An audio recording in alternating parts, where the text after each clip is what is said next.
you ever speak to me like that again, you better be wearing a cup. Baby steps. One break, I'm in up. Okay, friends, let's everybody take your positions, please. Here we go. 6, 5, 4, 3, 2, rolling. Dave! And Dave! Unchained. welcome to Dave and Dave Unchained, a Van Halen podcast. I'm Dave. And I'm Dave.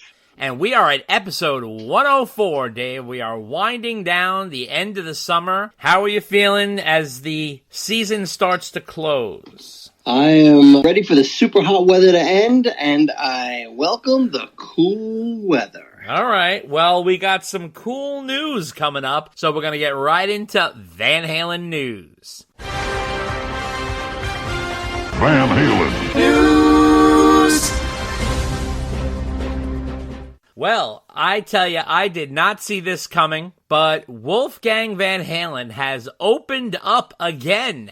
First, it was on Behind the Music. Now he's on the WTF, which is the What the Fuck podcast by Mark Maron. I did not see him being a typical guest on here, so this was a nice surprise, and boy, was this a detailed interview. We're going to get into this. So Mark Maron, who is I guess you'd call him a podcast OG. He has had that podcast for a long, long time. He is an icon in the podcasting industry. Also a great stand-up comedian. I actually got to interview Mark many years ago, and he's a very cool guy. And he did a great interview with Wolfgang, and Wolfgang really opened up to Mark. He wasn't guarded or standoffish. He was very, very detailed, actually. So we're going to get into this. Originally, they started off talking, which was funny, because I guess Mark saw the Behind the Music and was really taken by how heartfelt and how deep and emotional Wolfgang got on there. And he started off just talking about the Taylor Hawkins tribute that Wolfgang did, where he paid tribute to his dad playing Hot for Teacher and stuff like that. So he said to him, how did you feel about that? Just to kick off the interview. And he said, you know what? If I fucked that up, I would have wanted to die, which is a pretty intense statement to say. But he also got into a little bit about the social media pressure. He says, I've taken a big step back, and it's done wonders for my mental health. If you read all that stuff, it just weighs on you all day long. It's just pointless. And sometimes it works out very well. Other times they get mud on you. So they got right into the whole thing about him replacing Mike. And he said, listen, I try to avoid a lot of the Van Halen message boards back when I got in the band in 2006, 2007. He says, I could see why people would want to hate me. Whatever happened is between my dad and Mike. I was there to make sure my dad stayed on a sober path and that I was being there for him and wanted to make sure he kept moving. He said he tried to give the fans a little bit extra by putting some B-sides in the set list that they haven't played back in the day. And he said he was trying to do that for the fans, which was nice. Then Mark got right into David Lee Roth. He said, you know what? I've had Roth in here, and sometimes I don't know what the hell he's talking about. And Wolfgang said, well, he likes to go all over the place, doesn't he? He said, he just got to strap in. He said, it's all vaudeville. That's his thing. So when Mark pressed a little bit more about the hate that Roth has thrown towards Wolfgang recently, he said, I thought we were on good terms. But he made a couple of YouTube videos about me, about how much he doesn't like me. And I was like, okay, cool. He said a bunch of stuff that was true to him. And I guess it doesn't matter if it's not true or not. He said the people that are going to listen to it are going to believe it and use it to hate me anyway. So you just have to move forward. He says, I think one of the bigger things is that my dad isn't around, so he went for what's still there to point the finger at. So he feels like he's sort of a conduit at this point. He also got into 80s bands. He had little criticism of 80s bands. He says, I don't know what it is with 80s bands. There's always fucking something. I don't want this to happen with my band, so I went out of my way to make sure that we have a good time and make music and enjoy it. Is it that fucking difficult? He says, I think the really tough thing with Van Halen was, my dad and my uncle never really talked about stuff, so they pushed forward forward and kept doing what they were doing, but that left a lot of room for interpretation or one side to be loud about it, and that's the only truth, quote unquote, that's out there, and that's the only thing people end up believing, but that's not necessarily the case. So I guess he was sort of saying by my dad and my uncle being so private, it didn't kind of do them any favors because whoever put their rhetoric out there, that's what the public consumed, and they really never got the true story. That's very true. On the one hand, Ed and Al never got into the muck and mire of all the BS that was happening. Right. But at the same time, you never really knew what the truth was because people trying to fill the blanks in on their own, or one person says something, the brothers don't contest it, and you get, ironically, a different kind of truth. Yeah. Right? And, that ties back to all these things that people would say about Wolf online. Right. And he would engage them. I was really happy to hear that he learned his lesson and he's really stepped back from social media, going head on with people online because, you could do that all the live long day and you'll never make any progress. So I was really happy to hear he gave that up. Then he got into a little bit more on the Taylor Hawkins tribute. He says, once I got into the solo for Hot for Teacher, which was the second song, he says during the verse, he goes, Dave and I leaned our foreheads together, and it was at that moment I felt a sigh of relief that I had done it. I had pulled it off. So he was really excited about that. He said, in terms of the shit talk, he said at a certain point, the thing that angers people who hate me is that I exist. That I share blood with my father is enough to upset people. But a lot of people finally gave me credit, as a whole bunch of them were saying, it was recorded, there's no way he was playing, it was to tracks. But they said that on the Van Halen album I played on too. They Ed must have played bass and stuff like that. He says, but you know what? I take it as a compliment. He says, the truth is I know what that I actually played, but it's unbelievable that they say these things, but I guess I must have done a good job. So I guess he has a positive outlook on it. He also said that he loves Dave Grohl because he's not an 80s guy. The 80s guys is where all the drama and the bullshit is. I think everybody learned how to grow up when they got into the 90s. So that's part of why he loves Dave Grohl. And he also said, I think people are sitting there waiting for me to outdo my dad in some way. He says, that's impossible. I'm not him, and I'm doing my own thing. If anything, I'm outdoing him in a way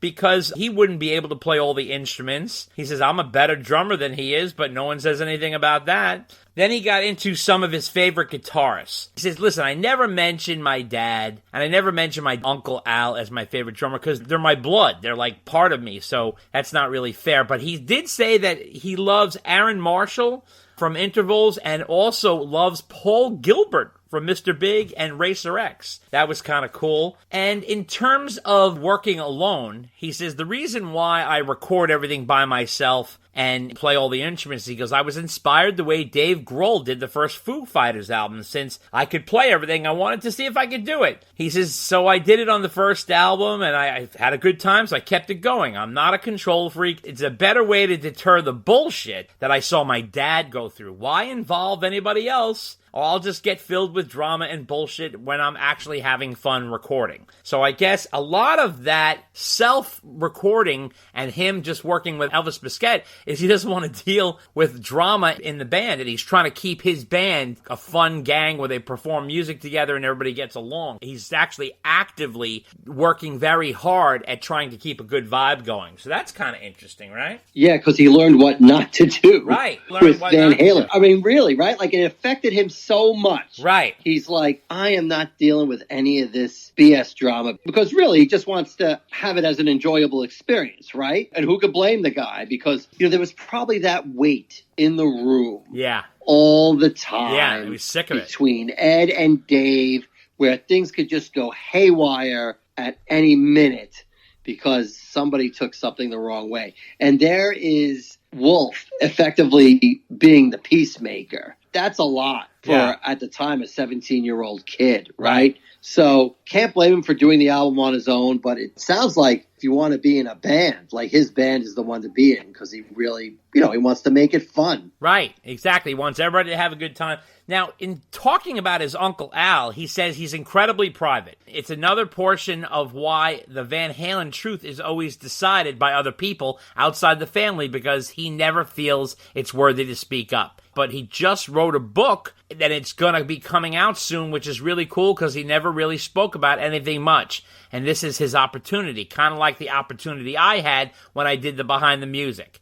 And he said we could tell our own truth from our own side, which is really nice. He's excited about his uncle's book. And in terms of dealing with his grief, he said that Ed's love was such a huge part of his life, and without him here, he said there's this black hole in him that he can never be erased, but he's trying to figure out how to hold it together. He says that it gets a little easier. He figures out how to carry on. He said it's like a PTSD thing that he gets triggered by certain things. Like, for example, if he hears the sound of a heart monitor beeping, it reminds him when he was in the hospital with his dad. Or if he hears the sound of an automated hand sanitizer, it reminds him of being in the hospital when he would come in and sanitize his hands to make sure he was clean and walking into the hospital room. He says, it's the hardest thing for me to listen to Van Halen music. He said, when I did the Hot for Teacher solo, I had to listen to it over and over again. That was kind of hard to do. He said, it's the exact opposite for people who miss him because all they have is the music and they hang on to that, but for me it's very, very difficult. So he's very open about Ed and his feelings. He said his mom was really good at hiding bullshit from him. He said he was always able to tell when something was wrong, though, because he would be sent to a friend's house after school. And he said, what does that mean? And he goes, what that means is they're giving my dad an intervention.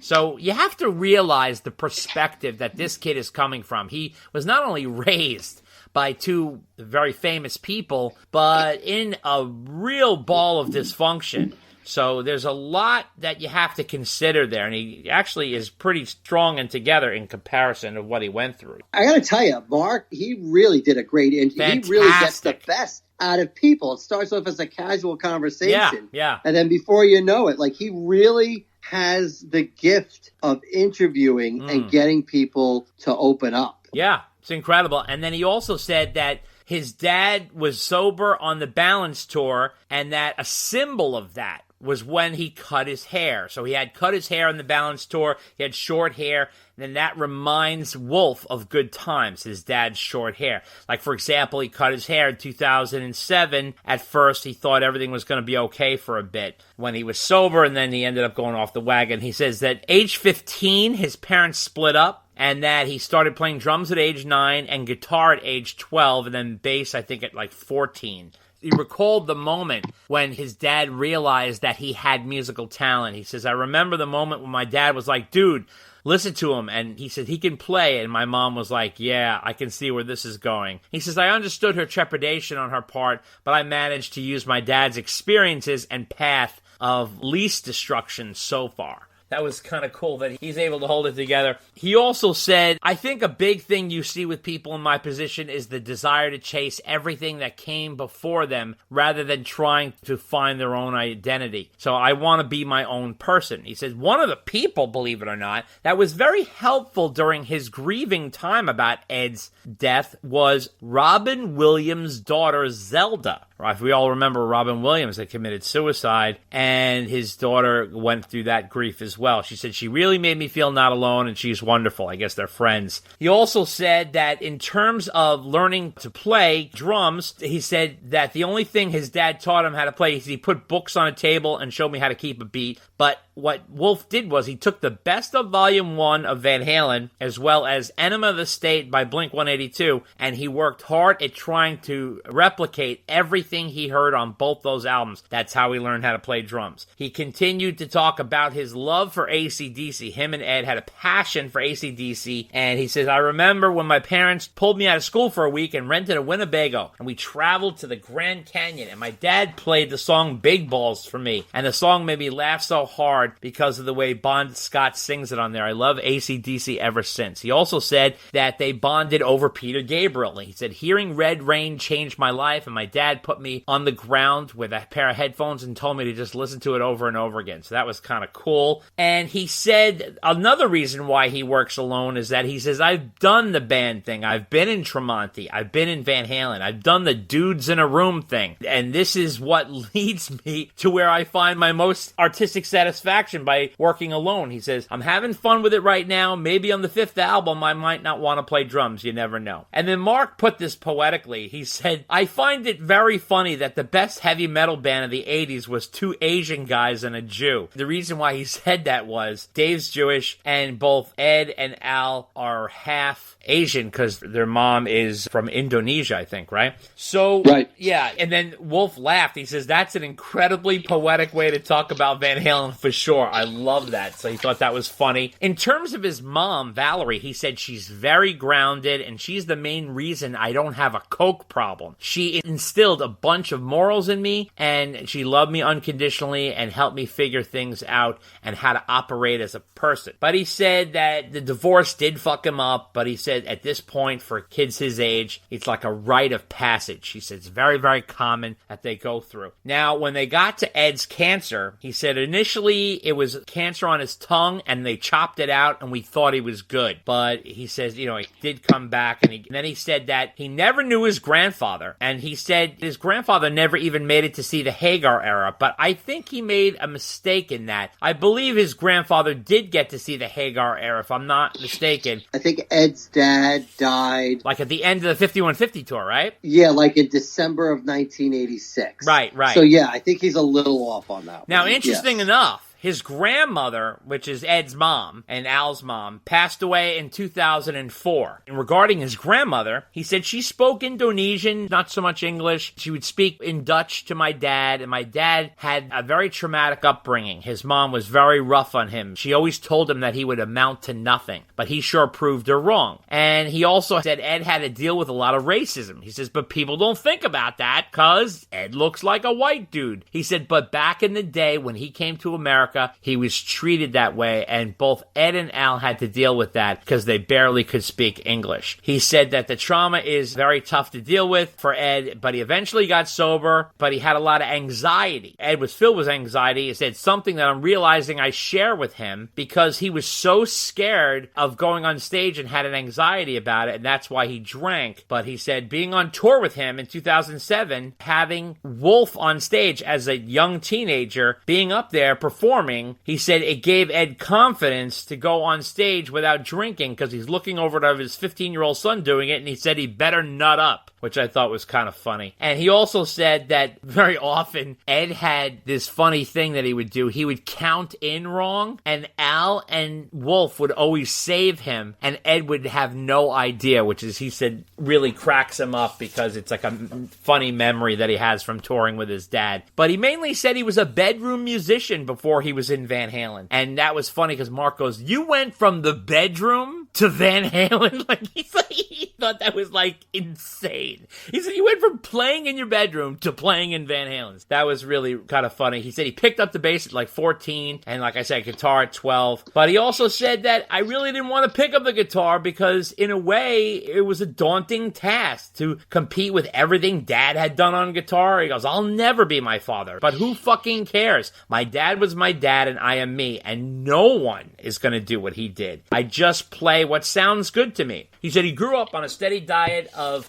Alice in Chains, Soundgarden, Blink-182, and System of a Down. He also loved the Foo Fighters, Nine Inch Nails, and a lot of the reason why he loves those bands is because Dave Grohl was the guy in the Foo Fighters and Trent Reznor was the guy in Nine Inch Nails. They're both sort of like one-man bands. He then went into his songwriting process. When Mark started asking, what's your process? How do you write songs? He said, well, I kind of sit on the couch and absent-mindedly strum along until I come up with something cool. Then I throw it on a voice memo on my phone, and then I make a demo of it on my computer. And from there, I see if the idea evolves. He also likes melodies that flow comfortably, and then he figures out the words later that sound almost comfortable. He doesn't like it when certain singers shove in lyrics. He says that's not cool. He also went to talk about Ed and Ed's path to sobriety. He said, initially, they gave him pills to get off the booze. But he goes, that just fucked everything else up because he started drinking everything on top of that, and it really became a nightmare. And he said he was only 17 at the time when all this was going on, and it was very hard for him to handle. And he said when you would look in Ed's eyes, he said it was like when he was drunk or completely on the booze. He wasn't there. He said you could look in his eyes, and they were glazed over, and he was very irritable. And it was something that he could very easily tell, and he said he felt completely helpless. But he said it's weird because you begin to normalize these things. He said until a third party is around, and he goes, well, that's pretty fucked up, isn't it? And he's like, oh yeah, I guess that is. Most dads don't drive around with an open bottle of wine in the car. So I was like, whoa, Jesus God, the poor guy. I mean, this is a lot to take on. He also said that the tough thing about being Eddie Van Halen is you never know who to trust. I rarely trusted anyone around him. And at a certain point, he didn't either. So I look at how many fucking books have come out about, quote unquote, my relationship with Eddie Van Halen. He says there's one every fucking week. It's just like, really? You guys were close? I don't even know who the fuck you are. So he was very intense about that, was not happy about that subject. And he said, but there's an audience that desperately needs to consume everything. And that's where you and I come in. Pretty much. But I get where he's coming from, Yeah, right? yeah. You know, it comes to a point where you really don't know who to trust. People are making recommendations and telling you what to do. And is it really in your best interest or it is in their best interest? Right. Because those are not always the same. This really affects Al more than anybody because... Yeah. Not that we know him personally, right. But, you know, the sense about him is he doesn't trust anybody. And really, like, who can blame him? I mean, Warner Brothers screwed those guys over for years, right? Yeah. And they were like, oh, you know, Ted Templeman, this is great, whatever. And they joke around about it now. But, you know, I think Ted was making more than they were on the first few albums, right? Yeah, absolutely. I mean, that affects you. Yeah. I mean, Dave, if you've spoken to Billy Joel, I mean, he'll tell you about being screwed by people you trust over. Oh, I mean, you know, it just changes that, you after yeah. a while. And let me tell you something. This is the funny thing about Billy Joel. No joke. Billy Joel had so many fucking hits and so many albums. Get this. This is incredible. Billy Joel, at the height of his popularity, lost $90 million. Okay? $90 million in like 1990. That's a lot of money now. Can you imagine how much money that is in 1990 money? Wait a second. Here's the kicker with Billy Joel. Billy Joel stopped recording in 1993. That was his last album, River of Dreams. He has not recorded an album since. And all his hit singles, all those big charts, albums and songs, all before that. He not only made back the 90 million, but probably 5 times that after he stopped recording. That's how insane the Billy Joel story is. I guess it's good to be Billy Joel. Oh, it's good to be Billy Joel, yeah, absolutely. So now getting back to this, he talked about the relationship with Dave a little bit and Ed. He said, you know what, there's too many personal managers, too many guys saying, hey Dave, you'd be better off without these guys. You don't need them. Then all of a sudden he leaves. Most of what I learned during my time in Van Halen was what not to do and what to avoid. I learned that it's about finding the people you trust. Just seeing the relationship meeting between Ed and Dave was like, hey man, I wish we could get along. Wouldn't that be great? But instead of playing together and saying, all right, see you later. My dad would call it LSD, lead singer's disease. Mostly it's singers who can't play an instrument because they want everybody to look at them, and it's a little bit narcissistic. Now, this is interesting. So Mark knows where to push. He goes, let me ask you a question. Where do you stand on Sammy? And Wolf said, you know what? Not too much of a relationship. It's just cordial. I'm just desperate to avoid the drama, dude. I just want to figure out my own shit and avoid the drama. That's exactly what I want. So then he also said, where do you stand with Michael Anthony? And he said, Michael is great. He's just a guy who's caught in the crossfire. He is a genuine good dude. I guess people expect that we wouldn't be friendly with each other, but that's definitely not the case. He goes, okay. And what about the Van Halen fans? Like, you know, he says, look, I get that you lost your virginity at a drive-in movie to Panama, and that's why it's so important to you. But he says, I like it mainly when I see the dads bring their kids to my shows because they're Van Halen fans. So, a little uncomfortable with the Van Halen fans. He also said that he also loved watching old clips of his dad playing because he goes, there's something really cool about not taking yourself seriously and destroying at the same time. time. He said, seeing Dad on stage smiling while he's obliterating everybody is a really cool thing to see. Now, they got into some detail on Ed's death. He said everything was pretty good until March 17th, 2019. That's when it all went to hell. He goes, it went up and down, but it never got better. I was so desperate to keep the glass half full that I was naive. I thought we were going to get through it. I really convinced myself of that, but there were moments I thought we were going to get through this, but he ended up dying. He says, I was there every day. I slept at the hospital. My mom visited a lot. It was me, my Uncle Patrick, and a caretaker that he had met overseas in Zurich, a really great guy named Leon. And then he says, every time I get a call a little too early in the morning, like before 8 a.m. or a little too late at night, after 2 a.m., my heart jumps. And he said that, ironically, Ed died in the same hospital Wolf was born, which was in St. John's Hospital in Santa Monica. He said there wasn't much closure because it was unexpected. It was a stroke that killed him, but it was due to the cancer. I remember leaving that night. The last thing he said was, I love you, and I will hold on to that. I got a call early the next morning that he was unresponsive, but he was still there, but he died 2 days later. He says, I got a call from the doctor, said, you're going to want to come over here. It's not looking good. Not even 2 hours later, he died. And he says, my mom and my uncle were present. And then he said this thing that really freaked me out. He said, all life is trying to stay happy amongst all the eventual trauma. He said the fallout from it was, he goes, I went ahead with the Mammoth Project. He says, but the whole first tour, we were opening for Guns N' Roses every single night. I sat in my bunk after the show and I was sobbing, just trying to stay away from everybody, and I didn't want to be anybody's problem, but I was really going through a lot of stuff. And growing up in my household, we tended to hold things in, but you have to let it out. It's like an emotional shit that has to come out. He said, it kills me that Dad can never come to a Mammoth show. He said, I was hanging out with James Hetfield from Metallica the other night, and he was wearing his son's band shirt. And I saw that, and I was like, fuck, Dad would have been so stoked to wear a Mammoth shirt. He said he heard the music, and he showed it to everybody, and he was super proud. And he also said that his mom is super supportive, that her Twitter handle is Wolfie's Mom, and she's as proud as can be. And he said she goes to, like, every show. In terms of the tribute to Ed, he says, I view myself as a tribute. People are always clamoring, you better get up there and play Panama for me. You owe us. But he said, just me existing and playing music is a tribute in itself to my father. So that was the very intricate and deep interview with Marc Maron. I suggest you guys go hear it. It's on Spotify. You can get it on Apple, iTunes, probably on YouTube as well. Really worth listening to. I mean, he really opened up, and I think he has done some therapy work. Reading between the lines, some of the things he's saying, he's maturing, you can tell. He's definitely working through this, and he's trying to open up a little bit more, and I think he's learned, like he said, from his uncle and his dad. Being closed off and storing everything away doesn't help matters, so I think he's trying to get it out there, and I think he really is trying to forge his own path and be his own man. So what did you think of this, Dave? Well, you definitely hit all the highlights, and yes, it is a must listen. We're giving the highlights, but I mean, that interview was like an hour or two, right? I mean, it was really worth your time to listen to. Yeah. The one thing I will add was when he was talking about who was in the hospital room with Ed, the one person he didn't mention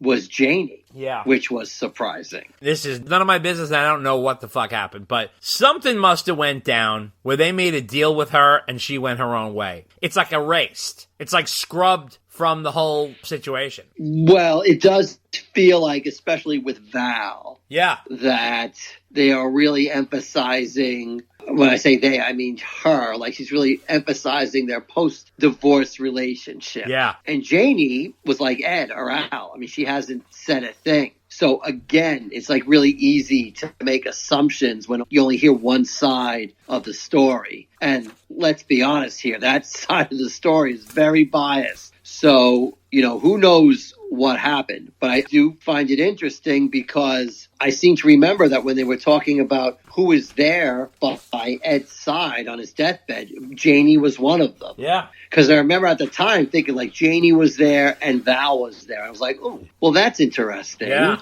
But, Val was also at his wedding, so they were still friends. So, fine, whatever. I don't know their relationship. But now it seems like she wasn't there at all. And yeah, it's almost like they gave her the house and whatever and said, here, go on your merry way. So I know. I don't think they gave her that. I don't think they gave her the house because I think Wolf is living in the house because he has 5150. Well, Ed had more than one house. Right. The other Ed house. had more than one house. Yeah. Let me rephrase. Yeah. They gave her a house. Right. And not the 5150 house. Right, yeah. But they gave her a house, and that was that. Right. So, I'll give her credit. She's certainly not exploiting Ed's death for her own personal gain. No. Again, that's family business, and I get the sense the family drama is almost as much as the bad drama. Yeah. So, when you got that, you got to give Wolf a lot of credit for coming out of all that as normal as he is. Yeah. So kudos to him for sharing that, because that's not an easy thing to talk about. Being open and honest with it. I still do think the behind the music was a little too open. I think it was a little too raw for my taste. But that's just me. But yeah, he's forging his own path. He's doing his own thing. He's never going to please us Van Halen fans who are like, you need to play some Van Halen, at your own solo show and not just when Dave Grohl comes a-calling. That's up to him. And like I've said before, give it some time. Just give it some time, because eventually almost all of the kids come around and start playing their parents' stuff. Yeah, I know. Zappa is an example of that. Although on the flip side of that, Hank Williams Jr., I remember he had that one song, There's a Tear in My Beer, where he recorded the vocal with his dad. But I'm not sure he ever did a tribute tour to his father or anything. But he forged his own path. Yeah. Obviously he's Hank Williams Sr.'s son because they have the same name. Right. But his solo career is such a thing that he can stand on his own two legs. And that's just what Wolf wants to do. And, he realizes that Ed was, this force of nature and that he's not going to reach the heights that Ed did. But that's okay. He's doing his own thing, and kudos to him for that. And speaking of Hank Williams Jr., I do believe Van Halen appeared in the My Name is Bocephus video, right? Yes, and I think after that, Sammy had a nickname Bocephus mode. Yeah, like right, that. Exactly. It all ties together, Dave. That's true. Speaking of Sammy was on the Eddie Trunk show. Eddie Trunk did a series of interviews. Sammy, Joe, as well as Jason Bottom. I think he's going to do Michael, but we haven't heard Michael's yet at the time of this recording. So Sammy did an interview with Eddie Trunk where he opened up about a whole bunch of things about the new tour, the Best of All Worlds tour, which is rocking and rolling across the United States this summer. And he said, I haven't felt this good about a show since walking off some of the greatest Van Halen shows in my life. He says, from the bottom of my heart, that's not hype. 90% of these shows are sold out. We're doing 2 hours and 20 minutes each night, and my voice is at 100%. He said they only booked about 30 shows in all. I think it's 28, but somewhere at 30 shows, he said, that he wanted to make sure that he could deliver with his voice and make sure it holds up. But he said he is raring to go, and he wants this tour to continue. He said he wants to go to Japan, Australia, South America. He's really getting hyped on this. And he said having the keyboard player Ray Thistleway sing background and play keyboards without working with tracks makes such a difference. He says this way we can go off a little bit. If Joe wants to take a longer solo, we can. We don't have to stick to the track. So he's loving that, really enjoying it. Sammy said he put $1.5 million into the production of the show. And what do I mean by that is if you saw the show, you'll know what we're talking about. They have a huge screen, and part of the actual set has screens on it in addition to the big screen with all kinds of graphics and stuff. It's very well done. He said, Mike and I have always had the sound, but Ray's voice sounds like mine. He has a similar register, so when he sings the harmony parts of the choruses, it gives me a little room to rest, and I can take the next verse. This way, I don't wear my voice out. I don't have to push, and run out of gas. He said, Mike and I have a new saying, is that we're keeping it live live and alive, and we're doing something really special, and we're really happy about it. He said that Joe Satriani has taken the essence of Eddie's guitar solos and parts, and that he plays the necessary parts to make it sound just like the record, the way it's supposed to sound. But he'll go off in the middle a little bit, but he does Eddie right, and he puts his own heart and soul into it, which in my opinion is better than someone who completely just mimics Eddie. He said in Van Halen, we didn't play as many songs as we're playing on this tour because Ed did a solo and Mike did a solo and then I played Eagles Fly by myself and then Alex did a solo. He said we only did about 12 songs a show, which again, Sammy math, they did not do 12 songs a show. It was probably more like 16 or something like that. Yeah, that's a little low. Well, on the 5150 tour, he's probably not that far off. He's actually, about 16, roughly 15, but 16, yeah, something like that. But he has said that his favorite songs in the set are Eagles Fly and Seventh Seal. Said Seventh Seal is a heavy moment, and 5150 is another incredible song. He said it's a really intense piece. Regarding Jason Bonham, he said, everybody has taken this show so seriously. They're really taking the pressure off me and Mike. It's been 20 years since the Van Halen reunion in 2004. Eddie's gone. Alex sold all his stuff. There's never going to be a Van Halen again. We got to go out and we got to do this. He said that John Bonham was Alex's hero. So every album when we started off with a producer, he'd go to the engineer and the producer, and Alex would put on When the Levee Breaks or Kashmir from Led Zeppelin. He said, I want this drum sound. Therefore, Jason knows exactly what Alex is doing,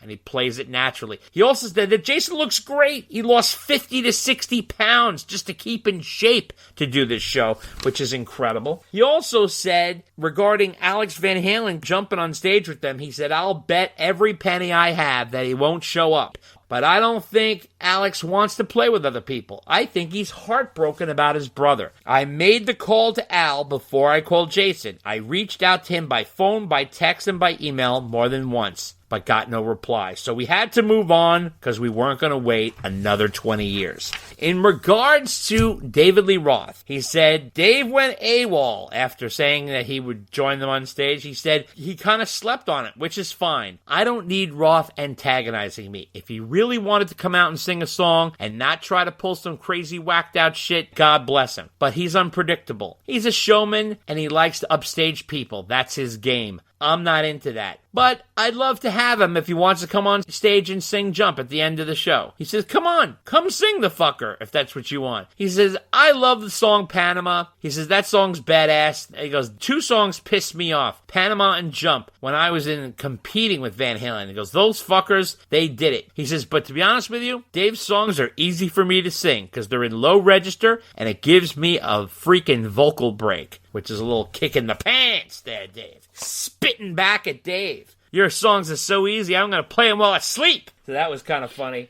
Always a little hype. Of course. Sam, no matter what he says. Yeah, he talks like Muhammad Ali. So yes. Exactly. So he also said, hey, listen, we're going to switch things up, but don't put pressure on us to rearrange the set just yet. He goes, we're still trying to get this show down. Now, when asked about Wolf, he says, if Wolf is in town, I would love to have him jump on stage. He can come and jam with us. But he says, at this point, we got to take this tour to South America, to Europe, to Australia. We got to do it. This is it. I'm not sure if I can do this in the future, so I'm going to do it all when I can. And Ed asked him about songs that you left off the set list. What songs did you work up that you left off? And he said, Love Walks In and Can't Stop Loving You. He says, I couldn't get the feeling right for Love Walks In. The band is too powerful for the subtleties of it. It wasn't there. He goes, then we were going to bring it down to just me and the keyboards like Ed and I did at the Bridge School benefit, but it stalled out the set. So we couldn't get it right, but it's a possibility we might do it in the future. He said, Can't Stop Loving You is something we have to add for Japan because it was a #1 song there in 1995, and I'd also like to throw in Don't Tell Me What Love Can Do. So now, in terms of the release of the For Unlawful Carnal Knowledge box set, he said, I'm so happy because when I left the band, they got Gary Sharon. He says, Gary was Sammy friendly. He'd sing some of my songs. But once Dave got in the band, there was no more Sammy songs. Was Sammy even in Van Halen? No, he was never in Van Halen. So why would they remaster my catalog? They wouldn't okay my songs to be in movies or even on TV. I couldn't play a Van Halen song because the lawyers would say no, and Ed and Al would put a stop to it. They were really fucking my era up, and it got buried. But he said now that Alex has approved everything. He says he won't talk to me, but he approved everything. I okayed everything, and Mike okayed everything, and now they're releasing stuff. He also talked a little bit about the song Crossing Over. He said originally the song was named after this roadie that passed away that was friends with Ed. It was an instrumental track. He said, Ed, let me write lyrics to it. And Ed would always be like, nah. He said Ed played all the instruments on there, bass, guitar, and drums. And then when our manager, Ed Leffler, passed away, he said, come on, man. He goes, you lost a guy, I lost a guy. Let's do it for Ed. So they did that song for Ed Leffler, and he said it's a very special song. He goes, folks don't realize how special that song is. When Eddie Trunk asked him if there was many leftover songs in the Van Halen catalog that have not been released, he says, you know what? There's one or two mid-tempo songs like Can't Stop Loving You that I wrote. He goes, there are rough vocals, and to be honest with you, we could probably finish them up if we were allowed to go in the recording studio and finish them. But he said Al would have to be user-friendly. He goes, Mike and I could get in there and do some work on it, and Alex would have to be involved, and I'm sure, Wolf would let us do it, but he said, Alex would have to approve that. And then he also talked about his birthday shows. He said Vic's going to come down on guitar. Jason's going to do some of the shows, but he has some commitments with his Led Zeppelin evening band. So Kenny Arnoff is going to come in and play. Joe's not involved because he's got stuff, but Chad Smith is going to come down as well as Tommy Lee. So he's excited about those. He's doing 2 nights in Cabo, 2 nights at the Pearl in Vegas. And he said, listen, I can't do more than that. And he goes, I'm getting old. I can't just keep doing 4 or 5 shows in the city because they're trying to keep up with the ticket demand. And he also said that he's planning on doing a little Tres Gusanos as an opening band where they're going to play some old Sammy songs as a starter set. So he's got lots of plans to bring people down. He also said that Megadeth might come down and play Planets on Fire with them. And he also plans on doing Babies on Fire and all kinds of old Sammy Hagar tunes. So what did you make of that interview? Well, typical Sammy, that's for sure. Yeah. I still have no sympathy for him when it comes to him basically complaining how the David Lee Roth 2007 and thereafter session, I don't want to say erased the Sammy Hagar years, but ignored them, because they basically did the same thing with the David Lee Roth era when Sam was in the band. I mean, not nearly as bad as what happened to Sammy. I mean, I don't think the band ever denied David Lee Roth, rights to do a Van Halen song on TV or anything like that. Although Dave wasn't on TV that much in those days, so who knows? But still, it's kind of like, you know what, Sam? Karma is a bitch. Yeah. And what goes around comes around. And I really don't have much sympathy for him when it comes to that. But having said that, the tour is getting rave reviews. He sounds good. They're having fun. I'm glad they're out there doing it. I agree that the show is killer. People are at the top of their game. When it comes to his birthday, I'm still not making it to Cabo this year. It sounds like a lot of fun. I think Sam is trying to have as many different combinations of chicken foot and or the circle as he possibly can. Yeah. I'm stoked about Los Tres Gusanos. Yes. Because Sam plays the guitar. They whip out some old school Sammy, which is always nice to hear because he never plays that stuff anymore. If I had the time and money, I'd go just to see that. Yeah. But Sam's doing it. He's 76 years old. He's smart enough to know he can't be singing night after night after night. And if you could go see him live, you absolutely should. I wouldn't say he's on the top of his game like he says, but he really does sound good. And you never know what's going to happen tomorrow, so go see him now. And let me tell you something, he fucking looks good and moves good. I mean, for 76, he's unbelievable. It's shocking. Right. Yeah. I think the only person who has him beat is Mick Jagger. Well, I tell you, that's true. Mick Jagger is, I don't know what's going on with that guy. He's genetically gifted. It's incredible. Well, him and Keith. Yeah, him and Keith. It's amazing Keith just can stand. Well, right, exactly. Yeah. Also want to let you guys know that Sam appeared on the Bogus Otis Show, which is a Sammy Hagar podcast you guys can check out. And he also said that there's a possibility that this band, which he calls the Best of All Worlds band, Sam's got more bands he doesn't know what to do with. He's got Chicken Foot, he's got Tres Gusanos, he's got The Circle, he's got the Best of All Worlds band. He doesn't know what is up. He's always making bands. he said that there is a possibility of writing new music. He says, yes, I guarantee it. I don't know when and why, because records don't sell. But he said, I made a couple of the best records of my life in the last 2 solo albums, 2019 Space Between and 2022's Crazy Times. And they were lucky to sell 50 to 60,000 copies. But you go and you make a record nowadays and you lose a couple of $100,000. But it's all good because I need a tax write-off. So that really helps. And he says, look, I made too much this year, so let's go make a record. Which I thought was kind of funny. And that's interesting. That's his driving force. Well, let me tell you something. He's got a point. I bet you anything that $1 million investment he put into the production of the tour, he's going to write that off. There's no way, of course, he's going to write that off. Here's the other thing. So he leaked out in that interview that the next release is a deluxe version of Balance, which I think is going to come early in the winter because that's going to be Balance's 30th anniversary. So that's exciting. Interesting to see what comes out on that. So now the guys from the Bogus Otis podcast were on their toes. And they said, let me ask you a question. Are you going to include the pay-per-view concert from Toronto that you guys never released from Canada? And then Sam said, I didn't know about that. I'll bring that up. That's a good idea. I just want to tell you something, folks. When it comes to bands, they are the last to know what's going on in their own band. It is incredible. I have interviewed bands for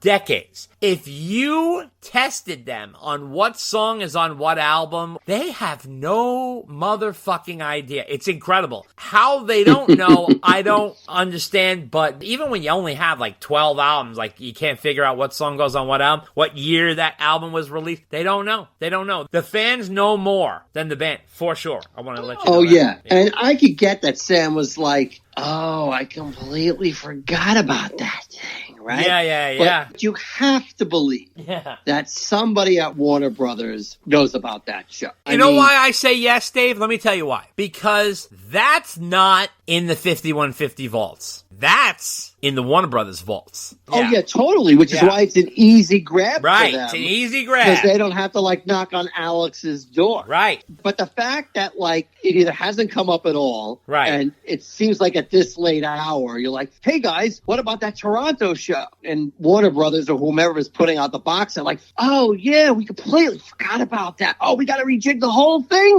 That's not happening. Yeah, no, I don't think so. So, I mean, we've guessed that's going to be the bonus concert, and I think that's a good guess. And maybe Sammy just doesn't know what's going to be on it. Because I have a feeling that, sometimes he doesn't know what's on it until it comes in the mail. Good point. And you know what? He may not know. Or, who knows? There may be some other show they recorded. But, there's not going to be any studio rarities, folks. There's not going to be any lost tracks. There's not going to be any early versions of songs. Anything like you'll find at 5150 is just not going to be there, unfortunately. Yeah, that's true. The Toronto show was a good show. I hope that's one they use. And it was supposed to shock me and put out a show that was recorded that we never knew about. And it was supposed to be a home release, but the only reason it didn't come out is because Sammy left the band, and it didn't make sense to put out a release where the guy is no longer in the band.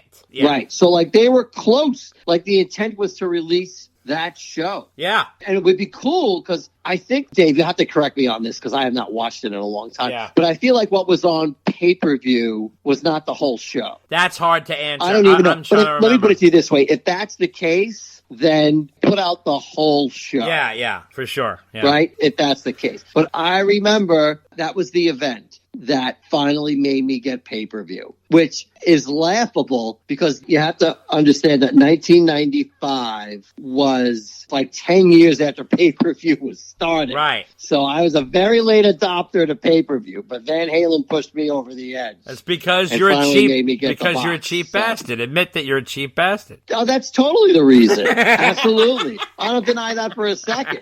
But I spent the money. I had to get the deluxe cable box, the whole you went all the way. That's the one that pushed me over the edge. Put you over the edge, okay. So now also wanted to let you guys know that Sam and Mike paid a little tribute to Aerosmith. If you guys remember or have heard, obviously, Aerosmith is sort of retired from touring. They made a big announcement. And the night after that, when they announced the next gig that they played, Sam and Mike and Joe and Jason Bonham on their tour played a song for Aerosmith. But here's the weird part. They didn't play an Aerosmith song, which I didn't understand. They decided to play the Beatles' Helter Skelter. And Sam had this thing, he says, I gotta tell you, one of the times in 1974 when Montrose was opening up at the Cobo Arena in Detroit, we were opening for Aerosmith, and we didn't know who they were, and they sold out the Cobo, and I'm going, who the fuck are these guys? So we did our show, and we did an encore, and we played Helter Skelter for our encore. And then Aerosmith comes on, and they opened up with Helter Skelter, and Steve and I have been friends ever since. He says, long story short, we love those guys, we all grew up with them, and you grew up with them, and we all grew up together with them. They were competitors to Van Halen for fucking 10 years. You know what I'm saying? He goes, but we were still friends, and that was really kind of cool. He says, let's do one for them, let's do one for Aerosmith. And they ended up playing Helter Skelter. Here's a clip of it.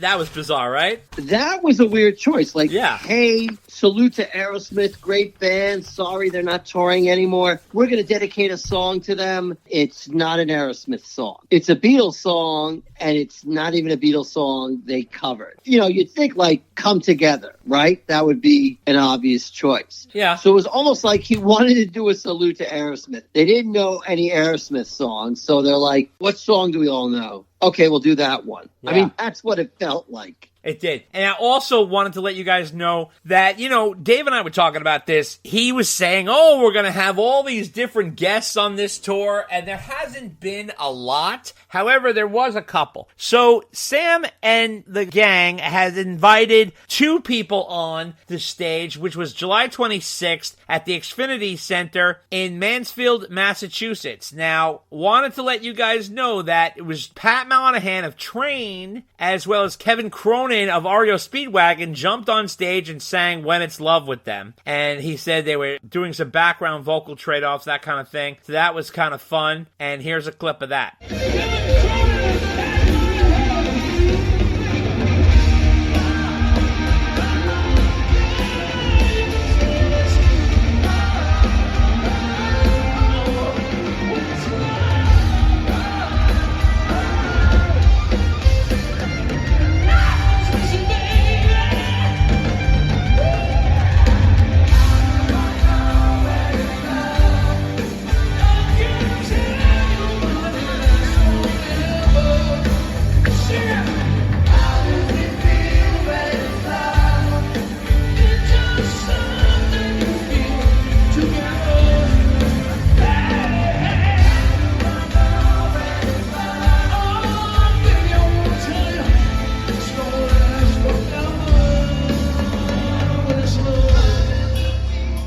They also had a guest of Guy Fieri, who showed up at the Toyota Pavilion in Concord, California on August 17th. So that was Sammy's buddy, and they went and they got some tequila together and did some shots. That was kind of fun. Now, here's the funny story. So the July 26th show was the show after Dave and I saw them, and also before the show that I saw them in Jersey. The weird part is there was a big rumor going around that Gary was going to show up, and let me tell you why. Number one, they were in Massachusetts where Gary lives. Number two, Gary was off the road. He was not touring with Extreme. He was on break. And number three, July 26th, Gary's birthday. So they really thought he was going to show up, but that was not to be. So what did you make of that, Dave? Yeah, I would have bet money that he was going to show up for sure, but yeah, I guess not. But so Sam has had some guests on the tour. Yeah, not many. But, well, in typical Sammy style, he made it sound like it was going to be a revolving door. Yeah. Of people every night, and it hasn't been. But don't let that detract you from seeing the tour, because they don't need any guests. No, they don't. Wanted to also let you guys know that Sammy can't shut his mouth. He starts talking about Alex Van Halen and his book. He said that may have something to do with Alex's lack of communication was this upcoming book. And he says, I'm sure when he made this book deal, they said you cannot talk to David Lee Roth or Sammy Hagar. I guarantee you that was part of the deal. Which is incredible how Sammy could always put himself in the middle of everything, right? It's just incredible that that's the case with him. It's unbelievable. Sam will try and do anything to justify the fact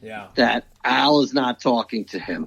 Oh, now the book people are preventing him from reaching out to me. Please. I know. They probably begged Al, talk to them, get them in the book. And Al was like, no, God, please don't make me do that. In fact, I'm not doing it. You don't need them for the book, so forget about it. Like we always say, Sam, if you want to know why Al's not talking to you, read your own book and listen to your own interviews. That's the truth. Also wanted to give you a little update on Alex Van Halen's book, Brothers, which is coming out October 22nd on HarperCollins. There's an audio version of the book, which Alex is going to narrate, and it's going to include an unreleased Eddie and Alex track called Unfinished. So that is really, really interesting. Now, if you go to Van Halen's official website, which is van-halen.com, there's more information about the book. You can pre-order it there. You can pre-order the audio version, which comes on CD as well. I think it's like $49, something like that. Wait a minute. Did you just say the official Van Halen website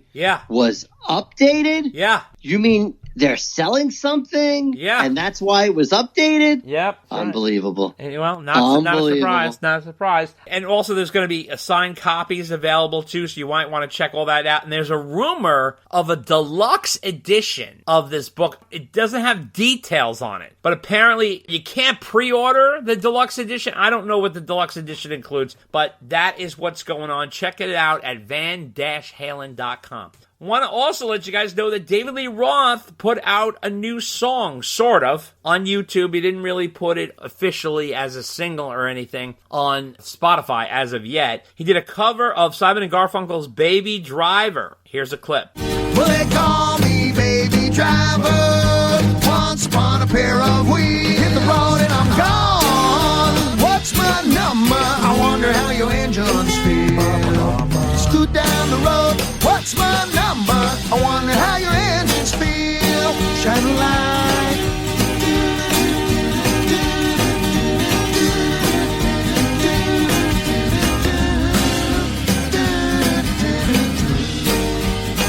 He also put out a video to go with this, which is Dave looking kind of ratty. Very strange. Kind of looks like a Muppet, and he's just dancing around. It looks more like a current video, but apparently this recording is old. It's one of the old covers Dave done, and apparently it was played on his Roth show back in 2016 when he was on the radio, I guess. Yeah, because I kind of got deja vu hearing that. Yeah. So I'm glad he's releasing all this stuff, but sometimes I'm kind of like, is that new? Or, you know, like in this case, he played it on his old show and people isolated it and recorded it and put it out on YouTube. But yeah, I mean, keep it coming, Dave. I know it's haphazard and all over the place and there's no rhyme and no reason. Yeah. But I'm just glad he's going into the archives and releasing stuff. I think that's way cool. Absolutely. And like I said, Eddie Trunk interviewed Joe Satriani as well. And he talked to Joe, and Joe said the shows with Sammy have been just fun, complete rock and roll, just an amazing set list. And he says, I approached this with a feeling of a huge responsibility to do it right and be respectful and keep the spirit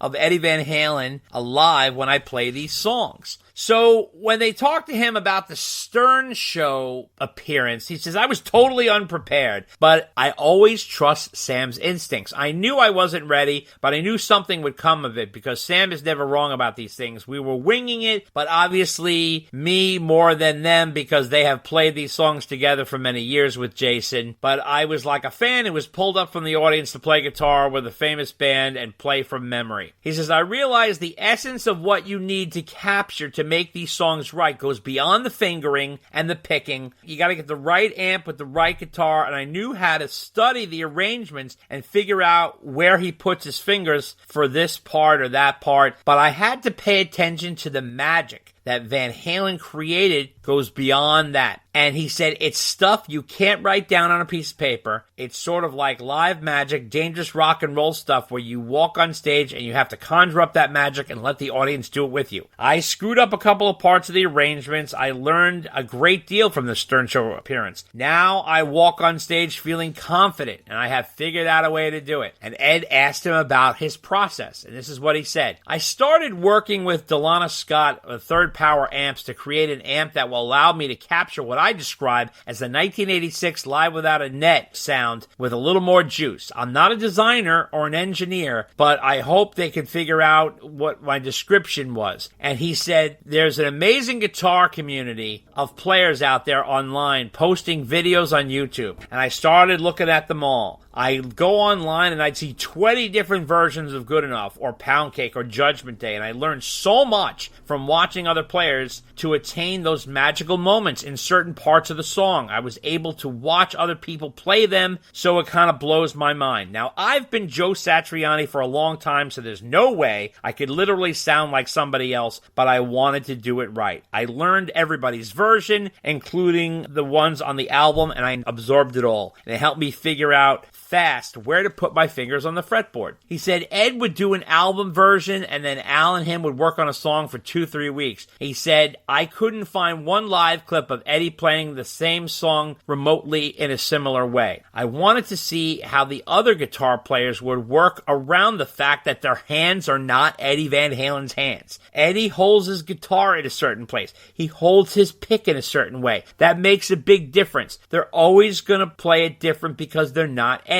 Now, Eddie's rig was insane, what he put together. He was so gifted at pushing the envelope of how to put his gear together and to obtain a unique sound. But 50% of the sound came from his specific hands. I think Eddie would have wanted anybody playing his music to inject a healthy portion of their own personality into it. The key, he said, is not to imitate him, but to pay homage to him, to celebrate the way it was intended to be, and not just parrot what he did. He says, there are some solos I play close to it, like Eddie did, like Run Around, because it's such an interesting solo, had some really cool hooks in it. I get super close as well during Panama. 5150 is Wide Open. I got that from one of the live clips that Van Halen was playing where they almost went into like a reggae jam at one point. He also said something like the Seventh Seal. He really tried to do exactly the way Eddie did it because it was such a monumental, beautiful piece of guitar architecture. He says, in terms of the set list, though, he didn't have any input. He says, because I was really too busy. I just learned everything that Sammy gave me, but then Sammy added Judgment Day, and I said, oh, thank you so much. I love that song. Any guitar player would tell you just how insane that song is. That song alone is proof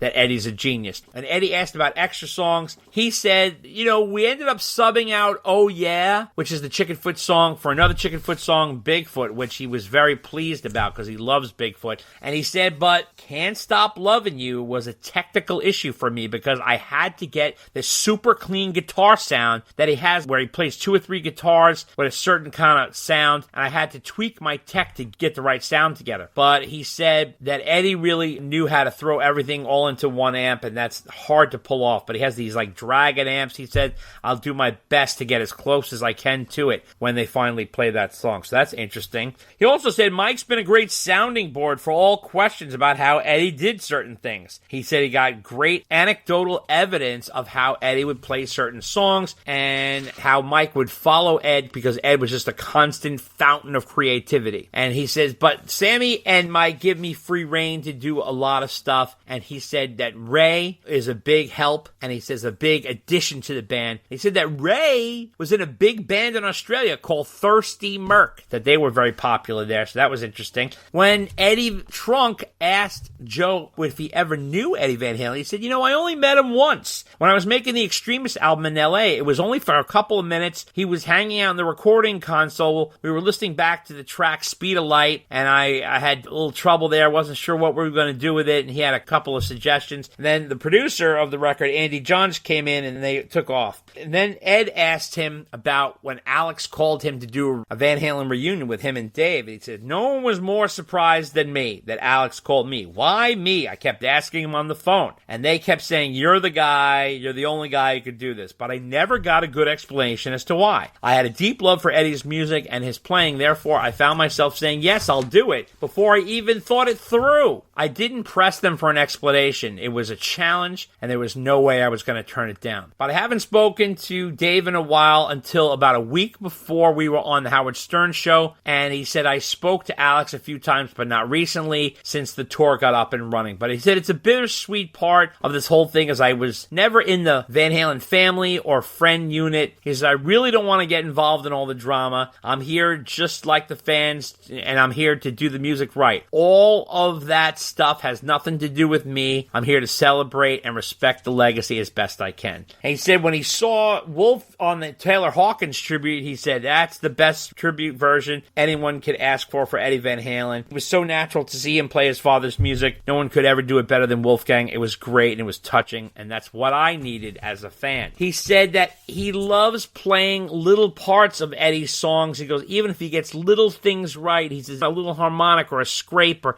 he would hit a chord in the right groove, it makes him very happy that he's able to fulfill those moments. And he said that he is open to continue touring with Sam. He says he's leaving plenty of space open in his touring schedule. He says everybody's having a good time and he hopes it continues. Now, upcoming for Joe, there's going to be a G3 live album, which is coming out, as well as a documentary. And they also have that Satch and Vi album coming out, which is going to happen next year. And him and Steve are going to tour Europe next summer. So that's what's going on with Joe, Dave. What do you think about that? Joe, as usual, is a very busy guy. Oh, yeah. And my head just spins hearing all that. But that's the way he's always been. He likes to keep busy. And like he said on our podcast, his next priority is the album with Steve. Yeah. So that's what he's working on. I know Sam was like, oh, we're going to work on some new music. Yeah. But, Sam didn't even bring that up. No. So I'm more apt to believe Joe, because Joe plans things out because he likes to get things done. And I'm really looking forward to hearing more music with Steve Vai. Oh, yeah. That first song was really good, and my mouth's watering to hear more of that stuff. Now, Jason Bonham did an interview with Trunk, and he said that the tour has been phenomenal, and he's moved beyond words. The amount of people that we get coming every night is amazing. The energy is off the charts. He says, every night is a special moment for me. He says, I grew up watching Van Halen. I went to the Monsters of Rock show when I was 17 years old, and I saw them. And he goes, if you told me I was going to be playing with Mikey on stage, I would have told you were crazy. Alex was a huge influence on him growing up, and he said he loves the fact that he's getting an opportunity to play his songs. He said that Leonard from Y&T introduced him to Alex many years ago, but Alex was in a bad mood. Leonard came over to Al and said, hey, this is Bonzo's kid. And then Al turned around and said, so what? And walked away. So then Jason said, never meet your idols. But he said there was a little bit of beef there, not between him and Alex, but apparently Alex tried to meet John Bonham in 1976. This is what happened. Van Halen was playing at Gazzari's, and in between their sets, he heard that Bonham, meaning John Bonham, was at the Rainbow, so Alex ran over there, and he was so enthusiastic and bombastic that he jumped over the security guy to shake Bonzo's hand, and Bonzo felt like someone was lunging at him, so he took a step back and swung at Alex. And that was the tale that Mike told Jason. So that was interesting. So in regarding Eddie, he said, I never really met him face to face, but he was having a few drinks with Steve Lukather, who's Eddie's good friend, when they were touring with Paul Rodgers, and he says, let's call Eddie. So Jason calls Eddie, and he got on the phone. He was very cranky. He said, put Steve on the phone. And then Steve went on the phone and said, oh, sorry, Ed.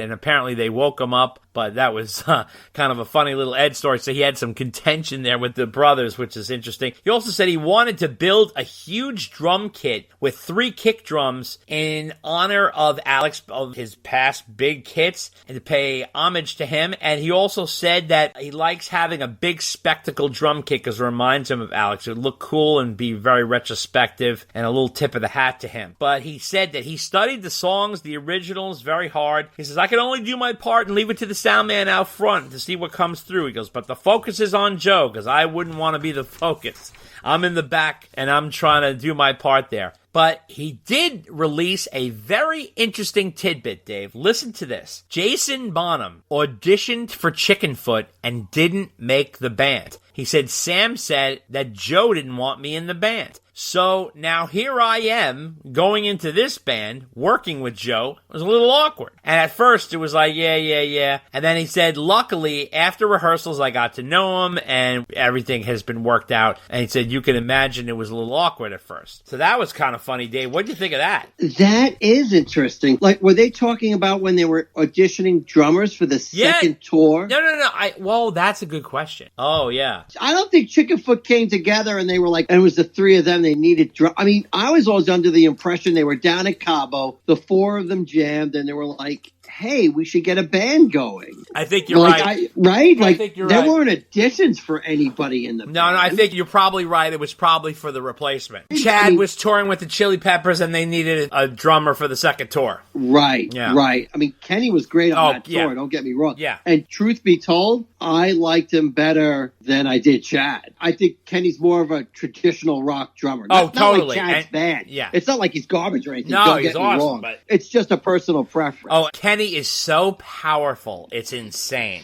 Yeah, but you know what? So is Jason. So I'm kind of like, I really wonder why. Jason's definitely more in the vein of Kenny than Chad. Chad's a true. funky drummer. That's true, but maybe Jason was just too, I don't know, like, I don't think he sounds exactly like his dad. No. But he's definitely influenced by his dad. And maybe that was just like a step too far for Joe. Possibly. Who knows? Possibly. But obviously they got over it because they're playing together now. Exactly. But yeah, that was interesting. I was like, what's that all about? Exactly. That was kind of weird. So now he also said he initially met Sam in 2013 when Sam was in Denver and he was on tour with Heart. But he said that he bumped into him in the bathroom and Sam said, hey, why don't you come see my show in Florida? And this was after the audition for Chickenfoot, by the way. And then he went to the show and apparently he brought him on stage, played Pound Cake, finished what you started in rock and roll. And he said, you want to be in the band? And he said, the rest is history. So now he also said on stage on this tour, the hottest song to play is 5150 because of the energy and the urgency with an upbeat feel. It's always been one of my favorites and a complete buster. He says right now is also an amazing drum part to play. Now, in terms of going forward with this tour and doing more, he said without a shadow of a doubt, I'm on board. This is a test to see how it would go down, meaning the 28 dates that they're doing. Since Sam and Mike have gotten emotional on a couple nights, you never know if this is a swan song or not. This is a reflection of their careers. It makes an obvious choice. While you still can, you should. When you stop, that's when everything seems to go wrong. You need to keep going while you can because sooner or later you won't be able to do it. Look at it this way. I'm a drummer. I'm 60 years old. I don't know how long I'm going to be able to hit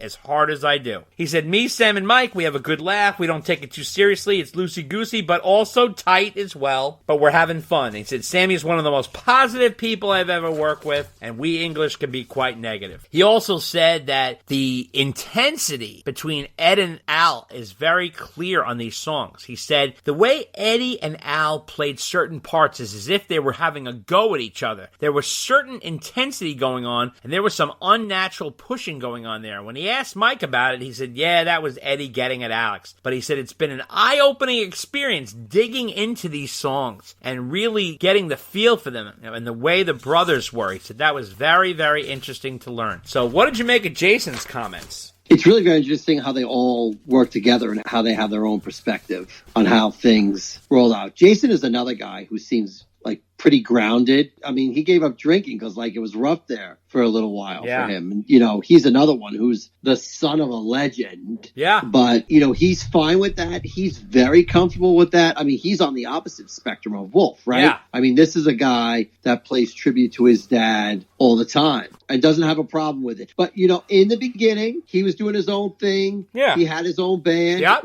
You know, it was called Bonham, and he did that. And then eventually he came around. That's true. You know, They all come around, Dave. That's true. They all come around. That's true. Speaking of the son of, Wolfgang Van Halen was talking to a Times reporter, and he said that he has already started working on album number 3. He says, I've been in the studio a little bit already, and we've been touring like crazy this year, so I've been kind of compiling ideas and coming up with stuff I want to attack once I get in the studio again. So the plan is to definitely get a 3rd album done this year, or at least by the beginning of next year, so we can release it sometime in 2025. But yeah, we're still going. He said, we're going for a while now, releasing music and touring, so it's important to kind of go away and give people a little rest from us, because we've been going nonstop for 3 years at this point. I'm really looking forward to seeing what the next batch of songs is going to be like for the 3rd album. In order for me to really want to dig into this, I want to keep adding new flavors and new freshness. So I've been messing around with some piano ideas. I'm not sure if that will make it yet, or if I'm good enough to pull it off. But I just want to start adding some new vibes and just see what happens. So look at that, Dave. He's already working on album number 3. I can't believe that. We'll see. Yeah, we'll see. We'll see. That's right. And wrapping up Van Halen news is the release of the Mr. Big live album, Dave. They're putting out a live album to cap off their career. It's called... What, they don't have enough already? Oh, I know. Let me tell you something. Mr. Big has more live albums than anybody, right? It's unbelievable. If you include the Japanese imports, yes, absolutely. Well, yeah, that's true. They had a lot back in the day, too. It's not like they were like, oh, let's release a whole bunch of archive stuff. They were releasing stuff back in the day. Yeah,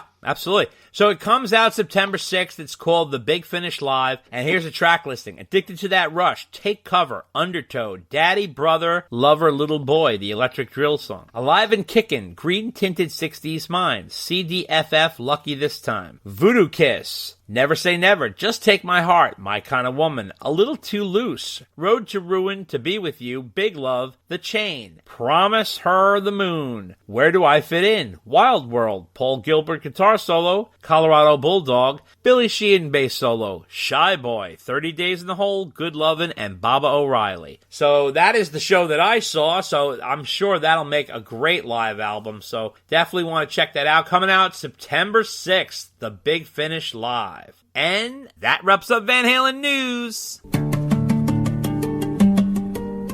And that's the way it is. Good night.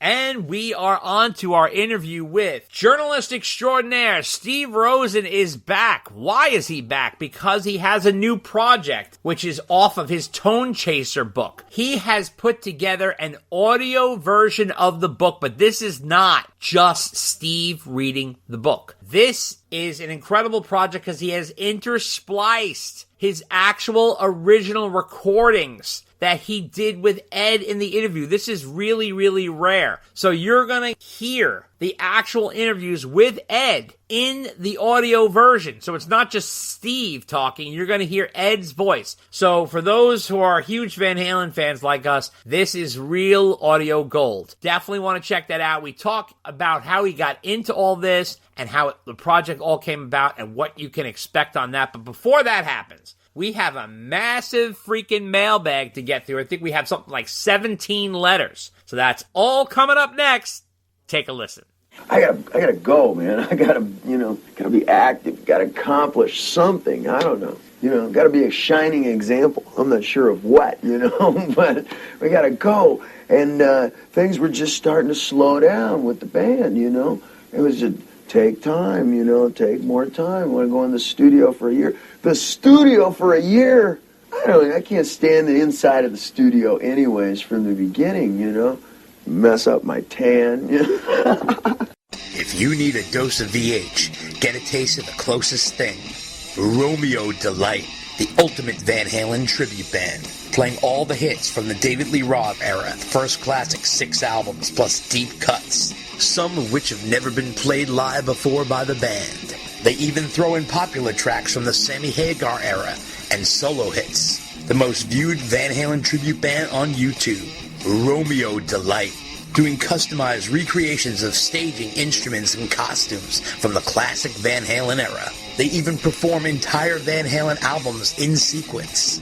Romeo Delight plays theaters, casinos, summer indoor and outdoor festivals, and special events. They're also available for private parties. To contact them, call Bud Blanche at 215-704-5144. That's 215-704-5144. Or via email at sonicparade1@yahoo.com. Romeo Delight, the ultimate Van Halen tribute band. Author Greg Renoff is back with a new book, Ted Templeman, A Platinum Producer's Life and Music. The new biography of the record producer Ted Templeman, who went on to produce Van Halen, the Doobie Brothers, Van Morrison, Aerosmith, Sammy Hagar, and more. The book, which runs $19.95, and it's currently available at Amazon.com. From the man who brought you Van Halen Rising comes Ted Templeman, A Platinum Producer's Life and Music, written by Templeman as told to Greg Renoff.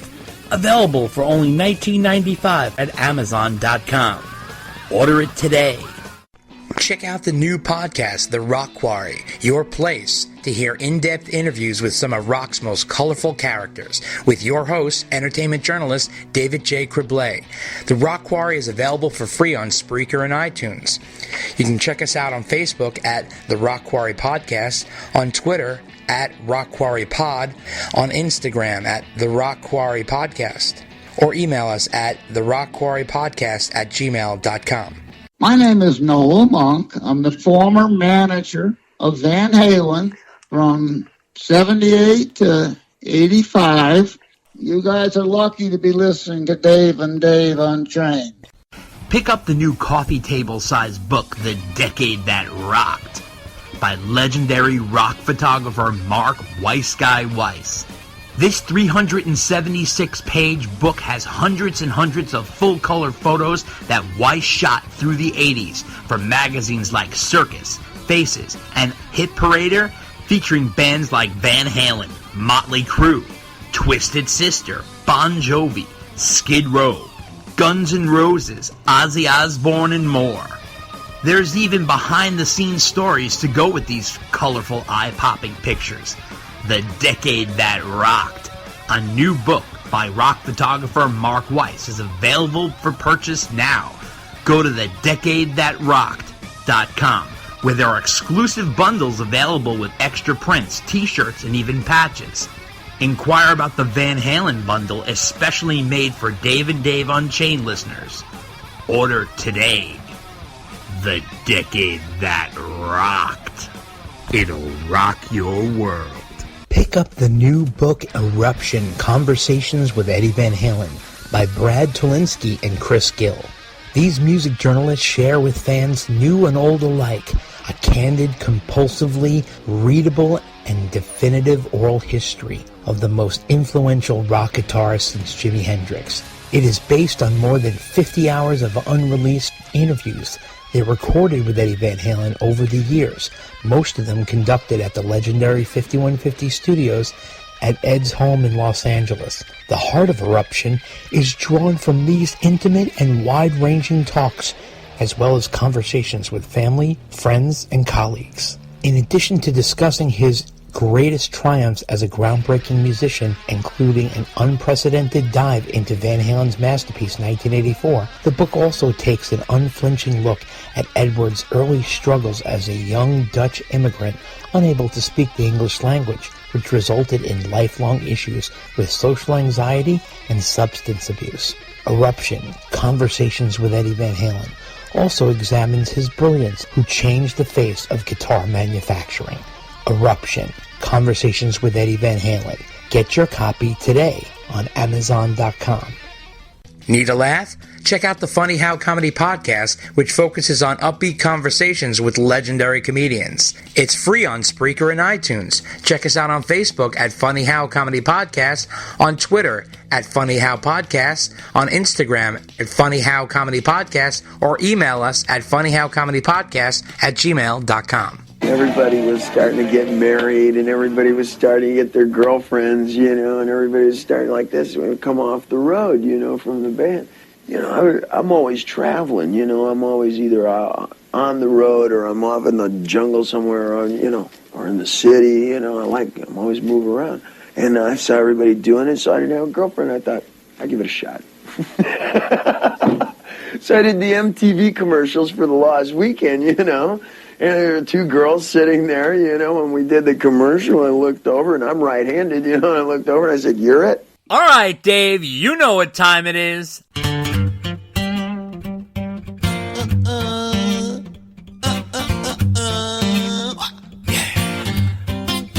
Dave and Dave's mailbag is big and round. Dave says he's tired, can't lift it off the ground. He wants a light bag, likes those the best. And he likes the short mail better than the rest. He said, well, I think that you're headed for a whole lot of letters. Well, I think that you're headed for a whole lot of letters. Well, I think that you're headed for a boatload of letters. And letter number 1 comes from...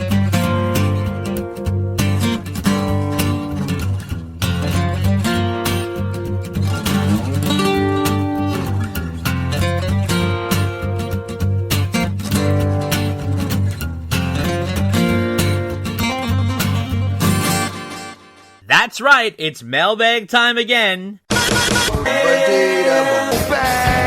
And we got a boatload. Everybody's been writing up a storm. We had to cut letters out and move it into the next month. That's how many letters we have. So we're going to start with letter number 1 coming from Matthew Bose. Now, I have to apologize to Matthew. I have been mispronouncing this man's last name for years. I've been saying Matthew Booze, but it's Bose, like the speakers. So Matthew Bose, he says, I remember Al describing the difference between him playing guitar as playing notes while Eddie was making music, and that came to mind listening to Van Halen 3 and recalling how Eddie played most of the drums and Al hardly played on that album at all. And I wanted to get your take on the difference between Eddie's style of playing drums versus Alex. Well, Matthew, I want to tell you the answer is very simple. Alex is a drummer and Eddie plays drums.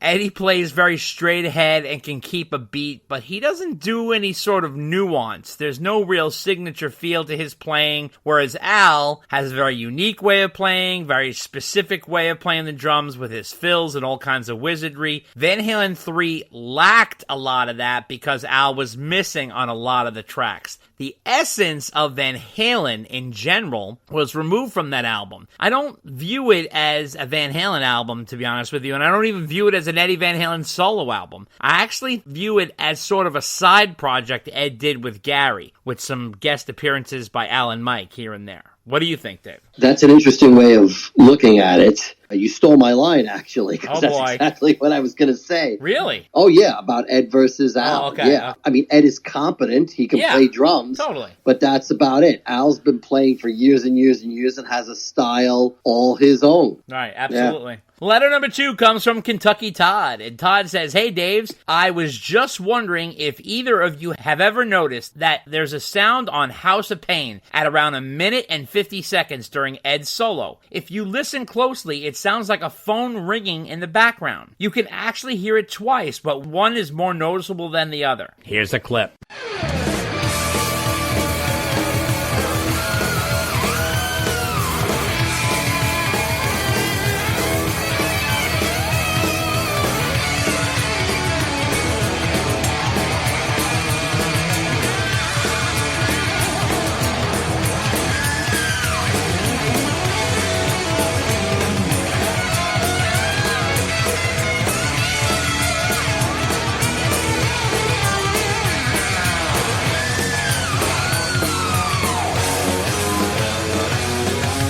I've been wondering for 40 years what that is and if anyone else has ever noticed it. We had a landline phone that sounded a little bit like that back in the late 80s. What do you think? Could that be a freaking phone call coming into 5150 during the recording of that song? By the way, that outro jam on that song, that's probably the greatest Van Halen jam ever. It's one of those times where you just wish to God that they would have kept going for another several minutes. Kentucky Todd. Well, Todd, I gotta be honest. I cannot hear that phone ringing in the recording. I listened to it multiple times in the headphone, and I did not pick up on it. I was looking for it. I'm sorry. However, I want to say this. I think it's sort of impossible for a phone ringing to be picked up in a recording studio, because I'll tell you why. Because the phone would be outside the studio. It would never be like inside the studio, which is behind glass. You know, in 5150, it would be enclosed, where, like, for example, Don Landy, if he would be working with him, would be outside the studio, and he would be at the desk or whatever you want to call it. I can't imagine that they would allow a phone to ring randomly while it's recording, especially considering that a phone can ring at any time, right? So you'd have it on mute, or you'd have it outside or whatever. However, if by chance I am not hearing this phone and that phone is there, my suggestion is perhaps that the take was so good that they just left it in, figuring no one's even going to hear it. It's so buried in the mix, and that the take was so good they didn't want to get rid of it. I didn't hear the phone ringing either. Yeah, so I couldn't I'm not hear sure for where the that life of me. Coming from, I'm with you in that. I think the only way that phone would be heard is if they put it in there on purpose. Oh, good point. Because I just can't imagine Ted Templeman or Don Landy having that leak through.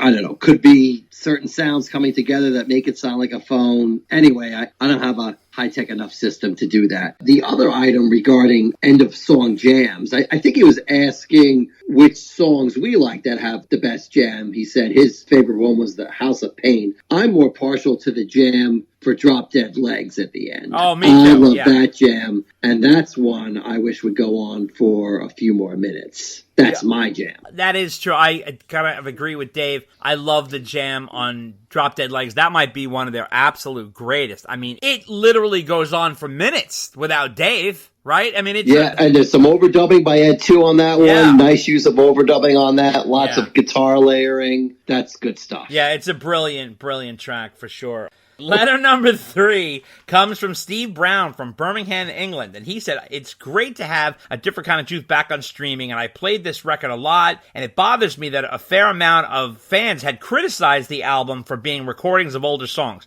but I always thought it was a brilliant idea to release rework songs along with the new songs. Eddie always seemed to have a lot of songs where he took something from one song and reworked it into another. I've listened to a lot of songs that have been knocking around on YouTube for years, and fans have always commented to put these on a record, but Van Halen has always released cover songs or songs that were composed many years before. For example, there were 5 covers on Diver Down. Right Now was written in 1983 and released in 1991. House of Pain was a demo from the Gene Simmons days from 1976 and ended up on the 1984 record. My question is, which rework song or cover song do you like best? Mine would be You Really Got Me. Thanks for the excellent podcast. Keep bringing the Van Halen to the fans. Best regards, Steve Brown from Birmingham, England. Well, Steve, I hope things are going well in England. I really enjoy Out of Space. I'll tell you why. I think that song originally was called Let's Get Rockin', and I always thought the music was really good, but the lyrics were kind of generic. Dave was very young at the time, and I'm not really blaming him, but the music was really good and sharp. And there were some great parts there, and I think that they took that song and really worked it up into a great tune on A Different Kind of Truth, making it Out of Space. I think it was well done and worthy of that whole transformation. I also think they did a great job with Tattoo. So many people crap on Tattoo. If you listen to that song and the actual jam and kind of bluesiness to it, I think that song is tremendous. I don't know why it's so overlooked. I don't understand why people are down on that song. I do love Tattoo as well.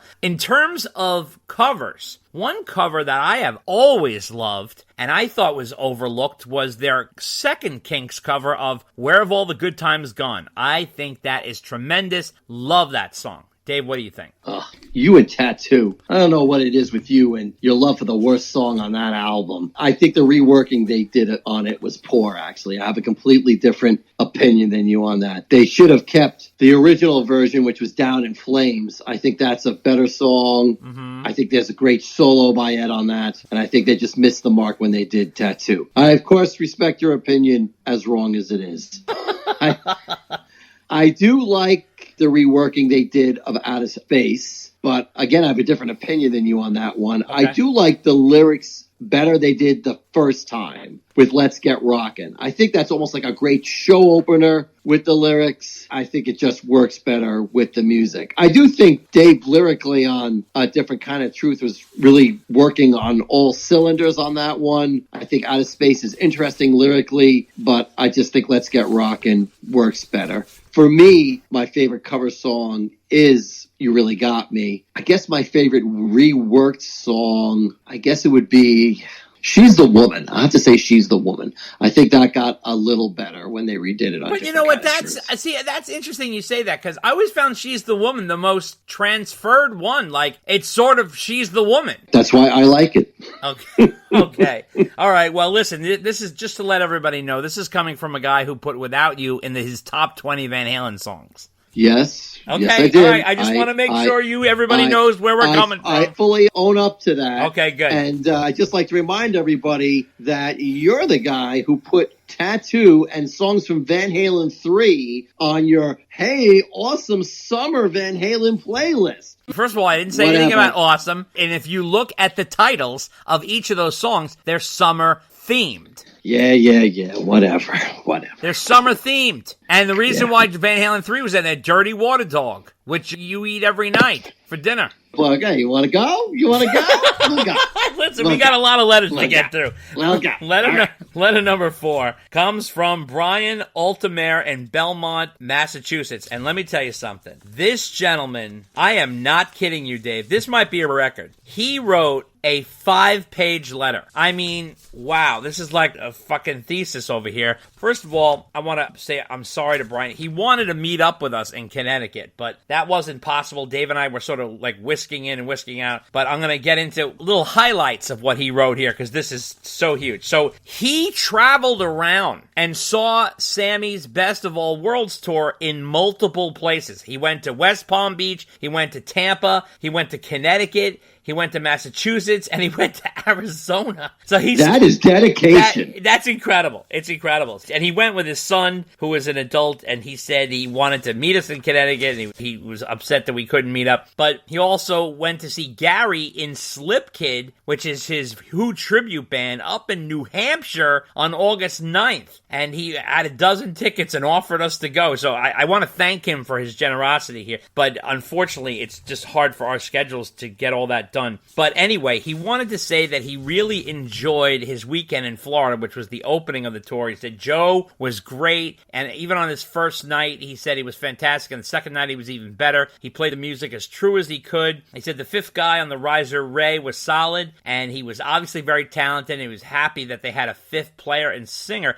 He said Mikey looked happier than ever and was having fun with Good Enough and all the different vocal parts that he was doing on I Can't Drive 55. His Ain't Talking About Love and fist pumping with the crowd. He was so happy to see all of that. He said there were some mistakes that he noticed. He said it seemed like they hadn't had much rehearsal time in ending the songs. His criticism were the way the songs ended. He said at points it seemed like the song just ran out of steam, and it was a little disappointing that they didn't come up with like tight endings to the songs. And he also said that Why Can't This Be Love didn't sound right to him on the first two nights. But he said people love Sammy, and he's out there signing everything they throw up there and wearing hockey jerseys and putting on caps and holding up banners just to make everybody happy. He did say he thought the set list was phenomenal. He said there's clearly an obvious rift between him and the VH camp because he makes a point to say that he and Mikey are going to keep the music alive, and he noticed that there wasn't much Ed mentioning in the show. And he was a little bummed out that he couldn't meet us, and he was a little disappointed in the sound that he dealt with at the Connecticut show. He said he was in the first couple rows, and he said they couldn't hear Sam. It was a little muddy, but it was still a good show, and he enjoyed it. So that was his overall take. Brian, thank you so much for writing in and giving us all your thoughts and opinions. Dave and I, like I said, were kind of in and out, and it wasn't the easiest to get in and out of there, so it was not a lot of time to be hobnobbing, or else we would have certainly met up with you. However, I think the guys on stage are really having a good time. It seems seems like Mike and Sam and Joe and Jason and Ray are really enjoying this tour. They seem to get a real kick out of it. This tour seems to be doing very well, by the way. It's been packed in places. I went to 2 shows. I went to one in New Jersey, one in Connecticut. Both were completely sold out to the brim. I mean, like, you couldn't put another person in this place. The Jersey one, Dave, was out of control. It was really crazy packed, and it seems to be doing well. So I'm hearing rumors that they're going to extend this. They're going to go overseas with it. So I'm curious to see how long this tour goes and if Sam's going to extend it. I'm curious to see if there's going to be an indoor run, if he's going to take this into arenas in the winter. Oh, I don't okay. know, but he's making plans to go to like Japan and South America and I think Australia or something. So who knows? This might have legs, this tour. Interesting. All right. Well, good for him. Yeah, I mean, it was a good show. And thanks for writing in. Sorry we couldn't meet up with you, but I think we just got to our seats just in time when the show was Yeah, it starting. really was. It was tight. And Dave and I have at least one thing in common, and that's we hate to sit in traffic. Oh, my So God, yeah. we were like, well, I got to go see it. So we were like, that's out of hell, trying to get That's true. out of there. But thanks for your review of all the shows. We really thank you for spending the time writing a 5-page letter. Yeah. That's really dedication. And glad you got to go with your son. I think that's awesome. Mm-hmm. You know, maybe we'll catch you around some other time.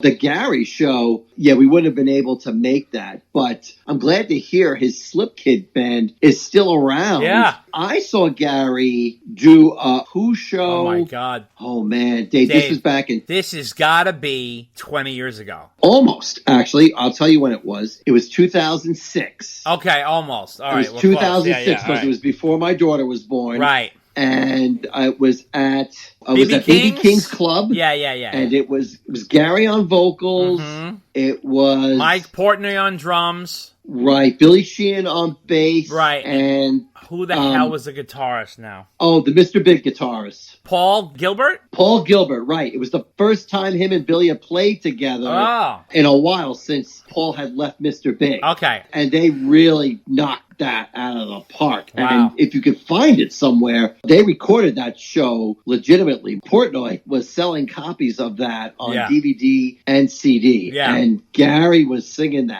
hell out of that. I think he did Tommy, didn't he? Yeah, they did Tommy from beginning to end. At the end, they did a few other Who songs. Right. Exactly. Yeah, I remember you said that was a a tremendous- phenomenal show. Phenomenal show. And one of the reasons they picked Gary was because he had the Who tribute band around that time. They knew he could do it. So nice to hear that Gary can pull that off. I'm sure that's a great rockin' show. Not an easy vocal to pull off Roger No, Daltrey. Oh, my God. no. I mean, Gary made it look easy. He's underrated as a vocalist, but he Always, yeah. totally pulled it off. Amazing. Letter number 5 comes from Thomas Howell, and he said, regarding Sammy's album from 1987, I Never Said Goodbye, have you ever noticed that you can really hear the bass on that album? It has a lot of good licks in the songs, especially in Give to Live. I think it's interesting that when Eddie's on bass, you can really hear the bass, which I like. Also, do you know if Eddie plays guitar on this album? Thomas Howell from Atlanta, Georgia. Well, Tom, yes, very interesting enough. Ed plays bass throughout the whole album, of course, on I Never Say Goodbye, and he does play guitar on one song, which is Eagles Fly. Other than that, Sam plays the rest on the album. What do you think? Is that the song that Ed plays on? I knew there was one song Eagles Fly. he played Eagles Fly, yeah. uncredited guitar on.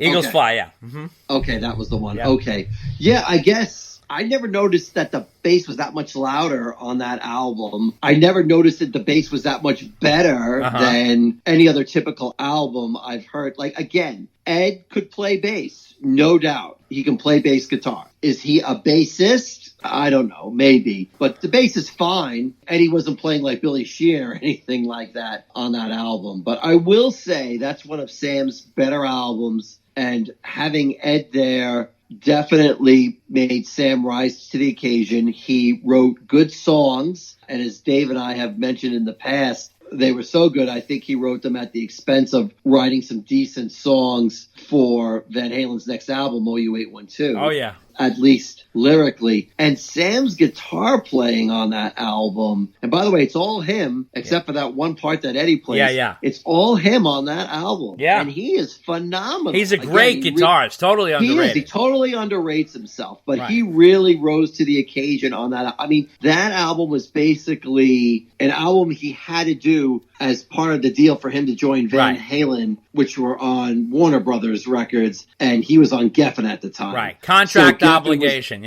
Right, it was a contractual obligation album. Thank you. That's the term I was groping for. Yeah. And Sam could have just totally phoned that in, released some crap and said, here you go, I'm done. But instead, he made the most of it and made one of his best albums. Amazing. So if anybody on this podcast has not heard it yet, it's really worth listening to. And Dave and I actually did an entire podcast on that album, so you definitely check that out as well. Letter number 6 comes from Colin Flynn in Los Angeles, and he says, I just wanted to mention that in previous podcasts, you mentioned the song Diamond Dave by the Bird and the Bee was more of a parody about David Lee Roth, and I believe it's more of a tribute. The band has mentioned in the press that they even invited David Lee Roth to be part of the video that was made for the song, but he passed and sent in a top hat instead with his signature inscribed on the inside. I just thought it was worth the share. Keep up the great work, guys. Colin Flynn from Los Angeles. Yeah, I hear you, Colin, but the reason why I said it was more of a parody is because if you look at the video, they kind of goof on Dave, which is understandable because Dave's a goof. But I don't know, it seemed a little tongue-in-cheek the way they talk about Dave, so it's hard to tell. Yeah, they're definitely paying tribute, but then they kind of have this guy that looked like an SNL character doing David Lee Roth. So I think there's some genuine sentiment there, but I'm guessing that because David Lee Roth is such a colorful character and they kind of play with his image, I don't think they were trying to hurt Dave in any way. I think that they were paying tribute, but also like making fun a little bit in the sense that he was sort of a colorful, crazy, goofy guy. It's kind of a back and forth there about honoring him and also parodying as well, in my opinion. So what do you think, Dave?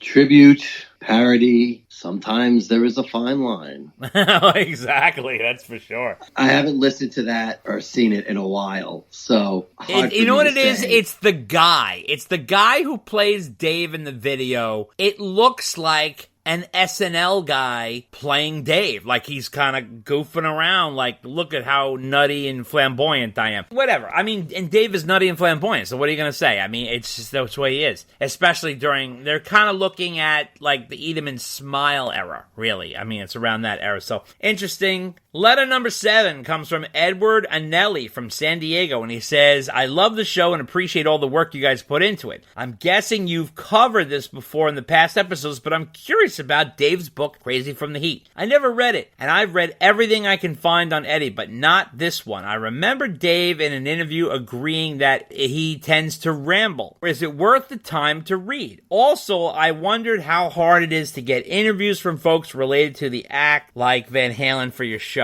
I imagine Eddie Anderson would remain under the radar, not sure what he's done since VH. Thanks, Edward Anelli, San Diego. Okay, well, Ed, thanks for writing in. I want you to check out our episode number 23 from November 2017. Dave and I did an entire episode about the Crazy from the Heat book that will give you a whole insight about the book and whether you want to read it or not. Now, I'm going to warn you, it's definitely worth reading if you're willing to sift through the gems. However, if you listen to the episode, we've kind of done the work for you there. Why don't you listen to that first and then make your decision about whether you want to read it or not. In regards to booking people for the show, it can be very difficult at times, especially dealing with people around the VH camp from the old days. Everybody's like so tight-lipped, you think you're talking about something from the government. That's how tight-lipped they are. Eddie Anderson, definitely been trying to get him for years. Not an easy feat. A lot of people don't want to talk. And then there's other people that can talk and they're open and stuff, but look at Brian Kehoe, for Christ's sake. I went to speak to him and I was going to have him on the show, and we came close to getting him on, and Brian Kehoe was the guy who was working on the Van Halen box set, and he went into the Van Halen vaults, so I thought he would be a perfect person to speak to,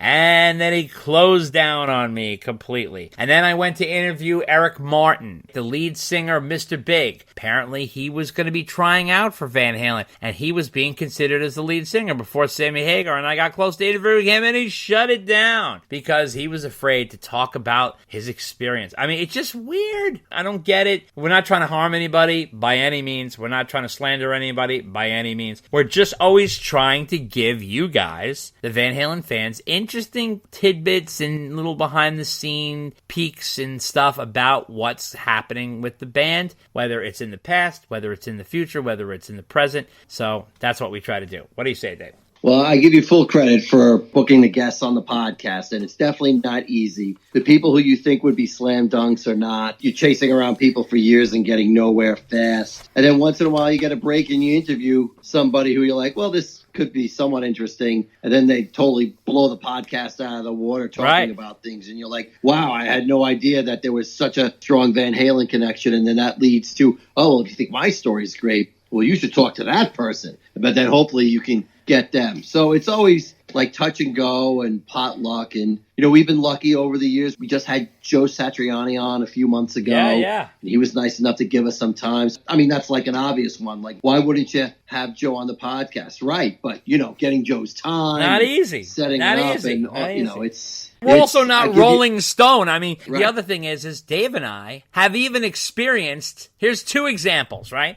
Dave and I have been in an interview where the person at the top of the interview says, well, you can't identify me. And we were like, what are you talking about? I mean, like, how are we supposed to, like, interview you? So that was the Deep Throat interview, which turned out to be a great interview, right? And was a great episode. We figured our way through that. And then, Dave, remember this one? We had someone at the end of the interview literally hang up on us. You remember that? Well, that was the end of the interview. Well, that was the end of the interview, yeah. We were just in the middle of asking questions. He was like, oh, gotta go. Click, bye. He could not handle the questions, and it's not like we were asking personal questions. They were kind of basic questions, and he got like so flustered and upset that he hung up, and that was the end of the episode. You never know. You never know. What was the first part of the letter that he was talking about? Oh. The book, Crazy from the Heat. Oh, yeah. Like you mentioned, we did a whole podcast on that. You know, is it worth reading? I mean, if you're a big Van Halen fan, yes. But, man, hold on. Because Dave is like here, there, and everywhere. Oh, yeah. And apparently there was a lot more to that. There was a lot more stuff that Dave gave them for the book. Apparently. But it was right. But unless you're self-publishing, you can't have hundreds and hundreds or 1,000-page books. So right. They had to cut it back. After reading that book, I was like, oh, my God, what did they cut back? I can't even imagine. So, it's interesting because Dave talks about stuff that he finds interesting, and you're sitting there as a fan going, yeah, but what was it like in the studio recording, you know, the third album? It's interesting. Musicians don't always talk about that stuff. No. And Dave certainly was more interested in talking about his wild adventures not in the band, although he does give some really interesting insight to what was happening in 1996. Because that was fresh on his mind. Yes. Because the book was published like about a year or so after that. Right. So the stuff he writes there is fresh on his mind. It's a little raw. And at least like the end of the book, you're like, oh, this is the kind of stuff I really wanted to read about. There's interesting stuff in there. You know, it's just like going through tons of dough to get to the chocolate chips. There's really cool like hidden gems in there, and they come out of nowhere, but you're going through a lot of fat sometimes. And sometimes Dave loses you. I mean, he loses you. Oh, yeah. Totally. Totally. And you're like, where is this going? You're right. And you're like, I hope the next chapter is better. And thank you, Dave. We've nailed the food analogy for this episode. But the funny thing is that had he had someone guide him, it's so funny because when you're reading that book, he gets into an area you totally want to hear about. And then he'll play in that area, and you're like, are you going to get to this part? And he doesn't get to it. And it's exhausting because you so want to hear him talk about these things. And he's on the subject, and he doesn't, like, hit the mark. And it's a little, So he really needed guidance or a proper editor or somebody to really corral him. And for someone who's interviewed Dave, okay, and I have sat face to face with him, he is the equivalent of riding a bucking bronco. You get in there and you get your jeans on and you get your shirt and your cowboy hat and you're all excited. And then you're looking at the Bronco and you're like, this looks okay. And I can get on top. When the minute that gate opens and he starts bucking, you are holding on for dear life and you're hoping you survive the whole experience. That is exactly what it's like with him. I mean, don't get me wrong. He's a nice guy. He's colorful as hell. He's very entertaining, but he takes control of everything and rides into the sunset. He barely answers questions. I had a list of questions. You try to get through them, and sometimes, whatever you give him, he'll answer. If you just say a direct question, Dave, what's your favorite ice cream? Not that I'm ever going to ask him that, but I'm just saying if you ask a point-blank question, like what's your favorite ice cream, he won't give you an ice cream flavor. He'll just start talking about, ice cream is a composite of, the frozen particles mixed with the cream and the sugar, and, that really gets to my brain. He never answers the question. And he's always like in the area of the question, but he never answers it. He's a crazy genius. So that's just kind of the way he is. And by the way, that's food reference number 2. So in the same letter. Letter number 8 comes from Joe from Fort Lauderdale. And he says, a real short one. Hey guys, hate to tell you this, but it's full blast and top down. LOL, keep up the great work. And he sent us a photo that's full blast and top down with David Lee Roth. Okay, now here we go with this whole thing. Joe, yeah, for sure. It's full blast and top down because I go by the original recording of Panama. I don't care what people are singing in concert or what things are being printed on the internet. It is full blast and top down. Here is the clip. What's that sound?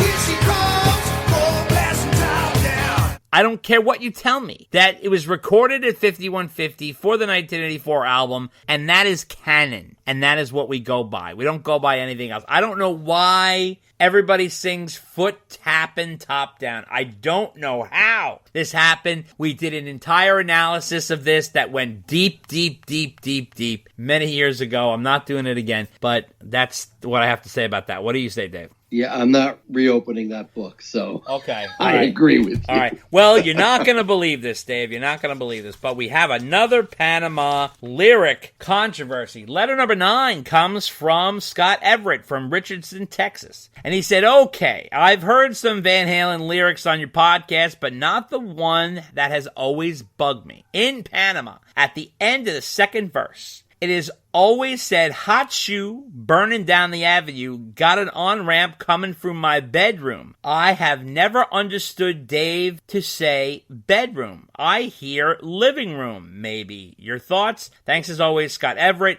Richardson, Texas. Now, Scott, in regards to the on-ramp coming through your bedroom, yes, I actually thought myself that it was living room. And now let me explain and break it down why. Because bedroom is only 2 syllables. And if you think about the song, it really should be 3 syllables. Hot shoe, burning down the avenue, got a non-ramp coming through my living room. I always thought that it was. But it's bedroom. I read the lyrics and I listened to the clip. Now here's the clip. Hot shoe, burning down the avenue, got an on-ramp coming through my bedroom. The weird part is, he sort of bends bedroom because it's not 2 syllables, and I don't understand why he didn't say living room, because it would make more sense. I always heard living room. I never thought it was bedroom, but it is bedroom. That's what's so fucking weird. But this is what makes Van Halen mysteries fun, and Dave's lyrics are always mysteries.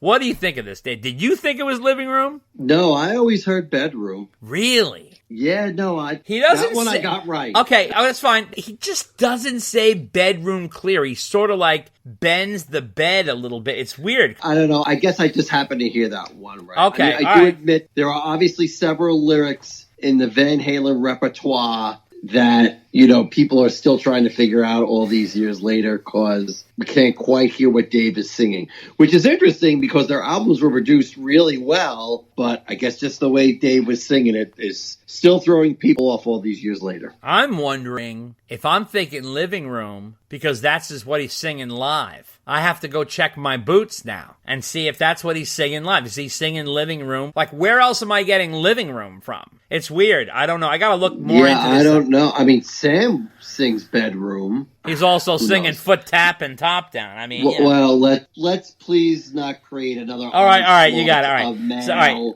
Letter number 10 comes from Dave from Brazil. We're going to give him a little leeway because he's from far, far away. Dave from Brazil. Okay. Well, Dave from Brazil also went to go see the Sammy show, and he went to the Charlotte, North Carolina show on July 19th. And he said some highlights here were Good Enough, Panama, 5150, Ain't Talk About Love, Summer Nights, Best of Both Worlds, Space Station number 5, and Judgment Day. His lowlights were Eagles Fly and Mas Tequila. He said, after Joe's flub on the Howard Stern show, I really was hoping he was going to play Mean Street, but he did say that Joe made the show awesome. He played Eddie's parts his own way and sounded great. He really was on fire, enjoying himself, but he said Jason Bonham didn't appear to have a good time and just kind of going through the motions. I would not have closed with When It's Love, and he didn't think that was a good idea. Now, he had a couple of set change suggestions. Now, listen to this, Dave. See what you think. He said instead of Mike doing Ain't Talk About Love, he thought he should have done Running with the Devil. Instead of Satch playing Satch Boogie as a solo, he thought they should have done a nod to Eddie and played 316. Now, you are not going to like this change. He wanted to get rid of Seventh Seal and add Can't Stop Loving You. He wanted to get rid of Mas Tequila and add Bad Motor Scooter. And he wanted to get rid of When It's Love and close the show with Feel So Good or Cabo Wabo. So this is coming from our friend Dave from Brazil, and he was just giving us a little taste there of what's happening. So thank you, Dave. I appreciate you writing in. I'm so glad you got to catch a Sammy show. That's fantastic. I think you were on point with some of your stuff. Satriani definitely made the show awesome. I agree with that, and he really knew his stuff and played it his way, which was great. On the other hand, regarding Jason Bonham, I disagree. I don't think he was going through the motions, but I wasn't at your show. I was at my two shows. They were different. He seemed completely jazzed and locked in when I saw him. I do agree that the show should not have closed with When It's Love. There seems to be a universal opinion. I gotta be honest, it's just insane. You don't have to even be a Van Halen fan to know that that's not gonna work. It's just too slow and draggy. I think the song is fine. I just don't think it belongs as the show closer. Now, I gotta be honest with you, I don't know why you would think that Joe is gonna play Mean Street. In fact, that whole Howard Stern show thing really pissed me off. I had no understanding. Why would he be playing Mean Street? He's not playing Roth era songs for the most part. And I mean, it's really difficult to do that song. And that's not a song you could just pick up and do. You got to really sort of study it. So that was kind of weird. Your lowlights were Eagles Fly and Mas Tequila. I have to say, Mas Tequila is sort of a fun party song that works in concert. Gives Sam a moment to pour out some tequila to people in the front row and do his whole Sammy thing, which is sort of light and fun. Not a problem. He's promoting all his drinks and stuff. His booze, exactly. Eagles Fly, I wasn't too bad because it was actually the full band, which I enjoyed other than the draggy acoustic version. I love the song Eagles Fly. Just a little overplayed for me, but you gotta realize something. The damn tour is called The Best of All Worlds, so we're gonna have to include some Sammy songs in there, and you got some Montrose in there. Space Station number 5, I'm sorry, I was not into that song. Nothing against the song, I just didn't think it fit into this set. I would have gone with Bad Motor Scooter or Rock Candy. I thought would have been better choices for sure. Running with the Devil would have been fine, but I really think Ain't Talking About Love had a better, upbeat, sort of interactive element to it. It's definitely an interactive crowd song. Oh, yeah. I mean, Mike really fired everybody up for that. The whole damn crowd was locked in on that. As much as I love Running with the Devil, I don't know if Running with the Devil packed the same punch. Right. Yeah. Right. Now, Joe is no way in hell going to be playing 316 because no way. That's never going to happen. Number one, that's too personal a song to Ed and Wolf. It was the song he used to play to Valerie's Belly when Wolf was inside his mom, be pregnant. I mean, that's just way too personal. And, listen, the guy is Joe Satriani. I mean, he is his own entity. You got to give him a little spotlight. Satch Boogie, I think, worked because it's a song everybody could love and really enjoy, and it gave him his own solo. He doesn't have to just do Eddie's solo. He's not going to come out and play Eruption. Now, there is no way in hell I'm giving up Seventh Seal. That is one of the highlights of the set, and for Can't Stop Loving You. Yeah, I agree with you. That one came off really good. Yeah, it really did. In fact, Sam said it's his favorite of the tour. And I do think Cabo Wabo should have been added in this set list. I cannot believe that Sam is not playing Cabo Wabo. I mean, you would think that would be sort of a linchpin song considering it's his brand, right? Very strange that he doesn't do that, but that's just my take. What do you think, Dave? Yeah, I thought for sure he would do that one, but he didn't. I'd say, we could pick apart that set list all night long. Yeah. Yeah, there's certain preferences and things you wish he'd play and things you wish he didn't play. But overall, I have to say he made some great song decisions.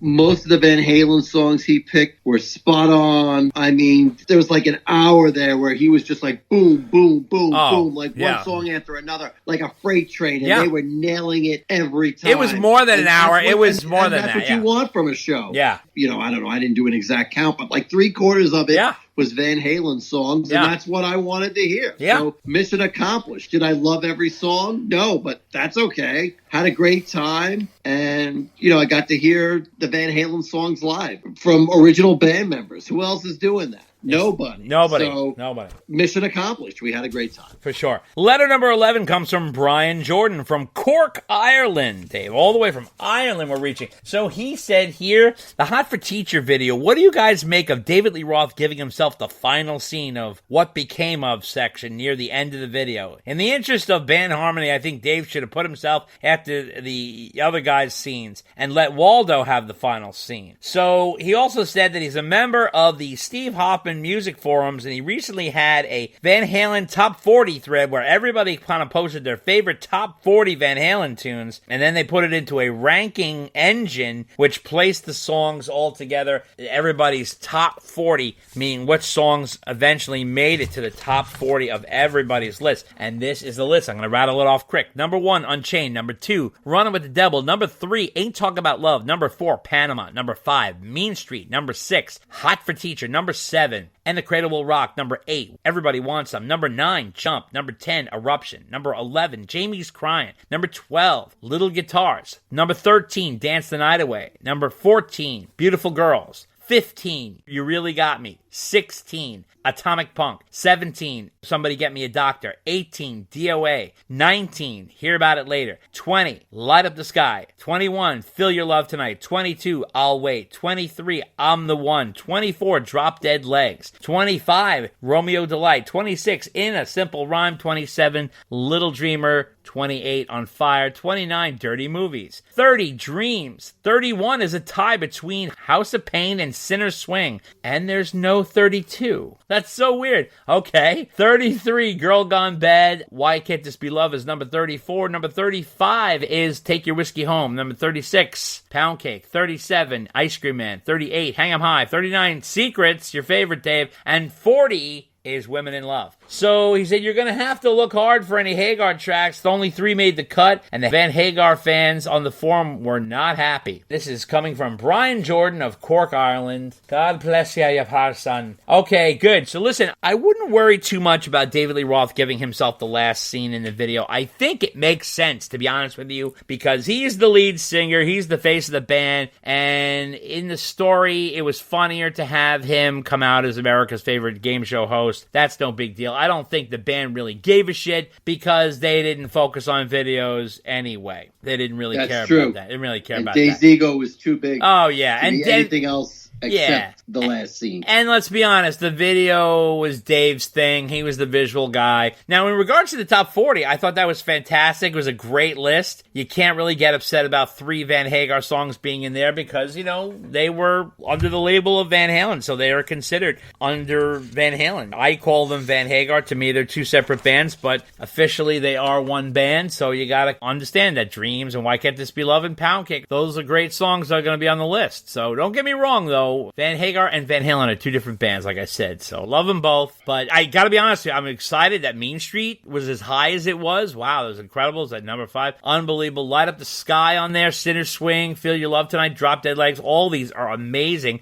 and would be in my top 40 as well. And the VH song, by the way, that I think is a total banger and is completely overlooked on everybody's list all the time is The Full Bug. I do not understand why that song doesn't get more love. I think it's a barn burner. What do you think, Dave? I think it might be because, I don't know. It's like the last song on Diver Down. Some people are like, oh, that's just like a throwaway track. It doesn't really have an Ed solo because Dave's doing the harmonica on it. I think it's an interesting song. It's somewhat underrated. I get what you're saying, but it doesn't fall into the same category as Mean Street. Having said that, I followed that on the Steve Hoffman boards. It was interesting because people sent in their top 40 lists, and the guy who was putting it together and compiling it was really taking it seriously. And he released like a couple of songs a day for the top 40 list, and people were like, oh, I had this on my list at number blank, and people were really engaged in talking about it. I'm not that surprised that the Van Hagar era of the song only had 3 songs on the top 40, because that place tends to be more old school Van Halen, where Dave was Van Halen, and, I guess Sam was too, but it's really the Dave era that's the classic era. So that's the kind of audience that's there, at least as I see it. So I wasn't surprised that it was Dave heavy. I was actually more surprised that there was any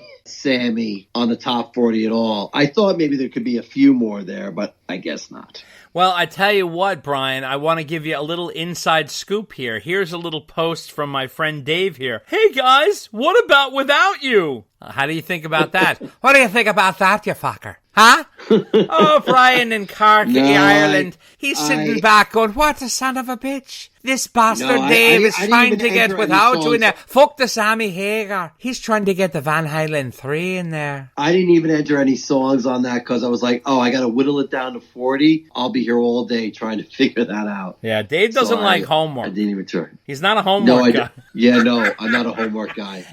No, you're right. I don't like homework. You're right. Letter number 12 comes from your brother from another mother, Dave Simiak Soloju from Tehran, Iran. And is he all jazzed up? He said, I just came back from Istanbul to see Judas Priest live. And he has a quick Van Halen story. He met a guy in Istanbul that he hit up, and he was talking about metal, and he was debating his favorite guitar heroes between Ed and Keith Richards and Randy Rhoads and Ace Frehley and Joe Satriani and back and forth, and Glenn Tipton and KK Downing. And he said he was going back and forth with the guy, and he said he was having fun with that. And he said he met a guy who had a 5150 tattoo, and he had a lot of camaraderie there. You know him, he likes to talk about on and on about all his goings on. Then he also said that he read Geezer's book, Into the Void, from Black Sabbath, that talked about how Van Halen really blew them off the stage and that it really wasn't a fair fight. Ed and Dave were kind of getting in Tony and Ozzy's head. And he also said that he found a copy of A Different Kind of Truth on CD, very cheap, for $3. He was all excited about that. And he said he also wanted to tell us that he appreciates all the live Instagram posts that I've been putting up when I go to a show that's Van Halen related. And he said, you can't imagine how awesome it is to see them during the same time that you're watching them. He says, it's like our masses are united. Wanted to say, your loyal fans, Simiak Soloju, Tehran, Iran, please tell Dave to send another check. Oh, you see, he's hitting you up for more money, Dave. This guy is looking for some handouts. Can't help everybody. I'm sorry. Regarding Simiak, I want to say, listen, you were lucky to see Judas Priest live. They came all the way to Istanbul. That's incredible. More bands should do that. A lot of bands don't. So it's always fun when you talk with other fans and discuss different guitarists. Everybody has their personal favorites. Everybody wants to battle it out all the time. Who's the better guitarist? Who's the this and that? Now, in terms of getting A Different Kind of Truth on CD, that's fantastic because we always say you got to have a physical copy because we stress all the time you never know when it's going to be taken off streaming or it disappears off of YouTube. In this world, it changes daily. as we all know. Now, in regarding the Geezer book, Into the Void, Van Halen blew them off the stage for a reason, because they were on the rise and they were a hot up-and-coming band, and Black Sabbath was falling to pieces at this point, and they were literally going into the toilet. So it was not a good time for Black Sabbath and a huge opportunity for Van Halen. Although, luckily, Ed and Tony Iommi stayed friends for many, many years, right up into his passing. So that's how long they were friends. I'm glad you're watching the Instagram feeds, and I want to tell you, Simiak, that when I do it, I think of you all the time. He always goes on there. Simiak's like the first to sign on, and what I'm talking about is when I go to a show, like I went to Wolfie's show, I went to Sam's show, I will go live from the venue on my phone to show you guys a little clip, a little taste of a song in the moment, so you can kind of see what I'm seeing, and we can kind of connect there, and you guys get a little taste if you're not able to see the show or be there. And that's what Simiak likes, because, you know, let's be honest, Sam is not going to be coming to Istanbul to come play. As far as I know, he's not. If he is, go see him, Simiak.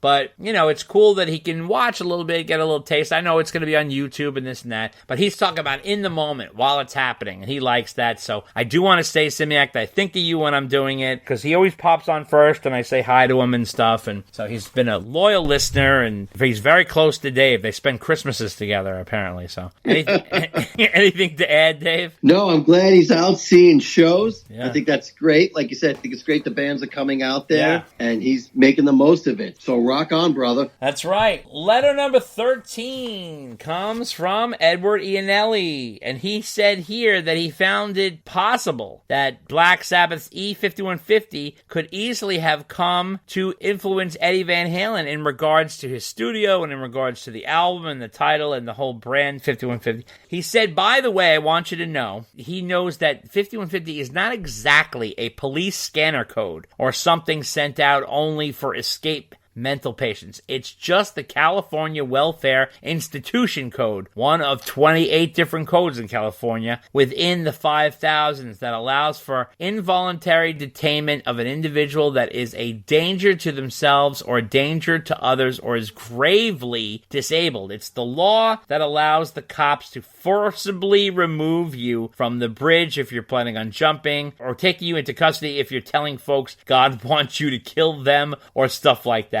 And he also said he worked security at a hospital, and that's how he knew about this stuff. So now, he also said that maybe that code came from Ed talking about Dave, in the sense that, you know, Mike always said that Dave was bipolar, and Roth apparently needed a straitjacket at one point, according to Noel. So the question is Dave's craziness on the Fair Warning tour, all the shit that went down, maybe Eddie was referring to Dave when he was talking about 5150. So could that possibly be a connection? This is Edward Iannelli from San Diego. Interesting thoughts, Ed. I'm glad that you wrote in and talked to us about that. That's really cool. Thank you for clarifying the whole 5150 code. I never really thought that that was accurate, that there's an escape mental patient. It sounded a little weird, but yeah, what you said makes more sense for sure, and I appreciate you clarifying that. Now, was Roth the inspiration for 5150? I don't know, because Ed had his own different personalities too. I mean, let's be honest, he sort of was a little unstable himself. He had different sides of him at times as time got on. We saw it was a little complicated. So you have to remember that these men were very, very, very famous at a very, very quick time at a very young age, and they had to grapple with all that in life, and sometimes that changes people's personalities. So what do you say, Dave? I don't think Roth was the inspiration for that album. I think that was the last thing they wanted to do, was for him to be an inspiration for an album with a new lead singer. Not the inspiration for the album. I'm talking about the code, using that crazy code. Oh, well, I don't think he played a part of it at all. I think they just heard the code and they were like, oh, that's cool, let's name the album after it. I will tell you, and you tell me how you feel. I do think that they are heavily poking fun of him on the inside. Oh, yeah, that's a very sarcastic song. I definitely agree with you on that one. For sure. I think lyrically the song 5150 is about Dave, too. Well, now, I know Sam wrote all the lyrics and he had no beef against Dave, so that seems unlikely, but that feels like a goodbye, Dave letter from the band. Interesting. Okay. Yeah. I'm probably wrong. I mean, honestly, people could write it and and say, there's no way that Sam would write about Dave, and you're probably right. But whenever I hear that song and I hear the lines, always one more, you're never satisfied, etc., etc., I'm like, man, they are talking about Dave. Maybe. Or it could be a woman. Either way. No, it could be. Yeah. It probably is, quite frankly. But I just remember thinking, before I ever knew better about who was writing lyrics and who was writing music for the band and stuff like that, I was always like, oh yeah, that's a kiss off to Dave. Letter number 14 comes from Brandon Wall, Chocolate Slim, Dave. You know him. He's here every single week. He wants to let us know that in light of everyone talking about Greg Renov's Van Halen Rising turning into a movie or a miniseries, who would you cast in the roles of the mighty Van Halen? Here's who I think should be in the Van Halen biopic. Harry Styles as David Lee Roth. Tom Holland as Eddie Van Halen. Pete Davidson as Alex Van Halen. Gaten Matarazzo as Michael Anthony. Ed Sheeran as Sammy Hagar. Selena Gomez as Valerie Bertinelli. What are your thoughts on my choices for casting a hypothetical Van Halen biopic? Happy trails, stay frosty, Brandon Wall. Well, Brandon, those are some interesting choices. But to be honest with you, I would go with complete unknowns. I don't think it makes sense to put stars in these roles. I think you really want to get fresh faces, and you gotta be honest, you need people who are young. Not everybody there is young, and they're also all different ages. You know what I'm saying? I don't even think, does Ed Sheeran, act? I've never seen him act. Also, doesn't exactly exude the Sammy Hagar vibe. You know what I mean? He's a nice guy, he's very talented, but I don't know if he has the whole Sammy swagger. However, I will say, the more I think about this project, the more I think this could be absolutely amazing. And I'm not even kidding, and I'm not just saying this because I love Van Halen. I mean, I really think this could be so good that people who don't even know who Van Halen is would enjoy it. If you think about Greg's book and the story that it tells, it's a gorgeous story. And let's be honest, it's really not one a lot of people know. Now, and that's no slight to Greg. The people in the Van Halen community know it well. I'm talking about the masses. It's an interesting tale. You don't have to be a Van Halen fan to even enjoy this. However, I think it's sort of like California in the 70s, young teenagers trying to make it, bands with personalities that clash. The thing is, and I'm going to tell you right now, you can't make it cartoonish. It's really gotta be real. I mean, there could be some comedic parts and there could be some dramatic parts and that, but the story itself is brilliant. You gotta film it right, you gotta cast it right, write it right. There's so many elements to it, but I think it would be a beautiful Hulu miniseries. I think it could be unbelievable. And let me tell you something, if that was done right, that would be the biggest shot in the arm this band will have ever received, because it could literally open up a whole massive fan base for this band. I am not kidding. It is something like that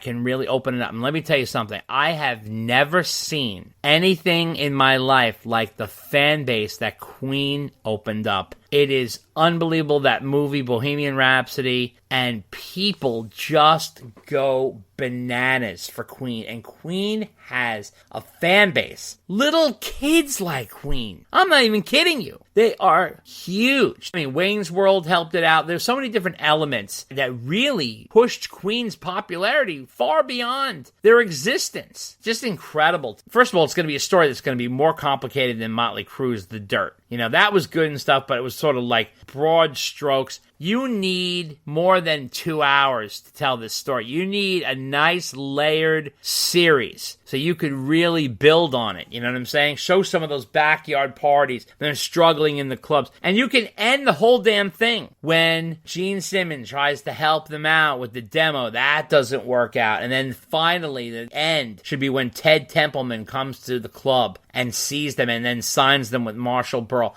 That should be the end of the show. But let me tell you something. If that was so successful, you could almost continue it in the sense that Van Halen's story is a soap opera. So there's so many rides if that was to be, if Greg's book was to be, and they did it right, you could almost continue it. You could almost make it like one season, next season, and Gary coming into band, Sammy. I mean, there's so much roller coaster going on. Ed's alcoholism. I mean, just God, there's so much material there. It is an unbelievable story that really needs to be taken care of properly. Someone has to have the passion to do it, though. You got to do it right. What do you think? I agree that a miniseries would be good, but I think maybe if you do a movie, you pick an era of the band and focus on that. Kind of like they did with Queen. Like they stopped in the mid-'80s because to cover the whole time period of the band isn't going to do the movie or the band justice.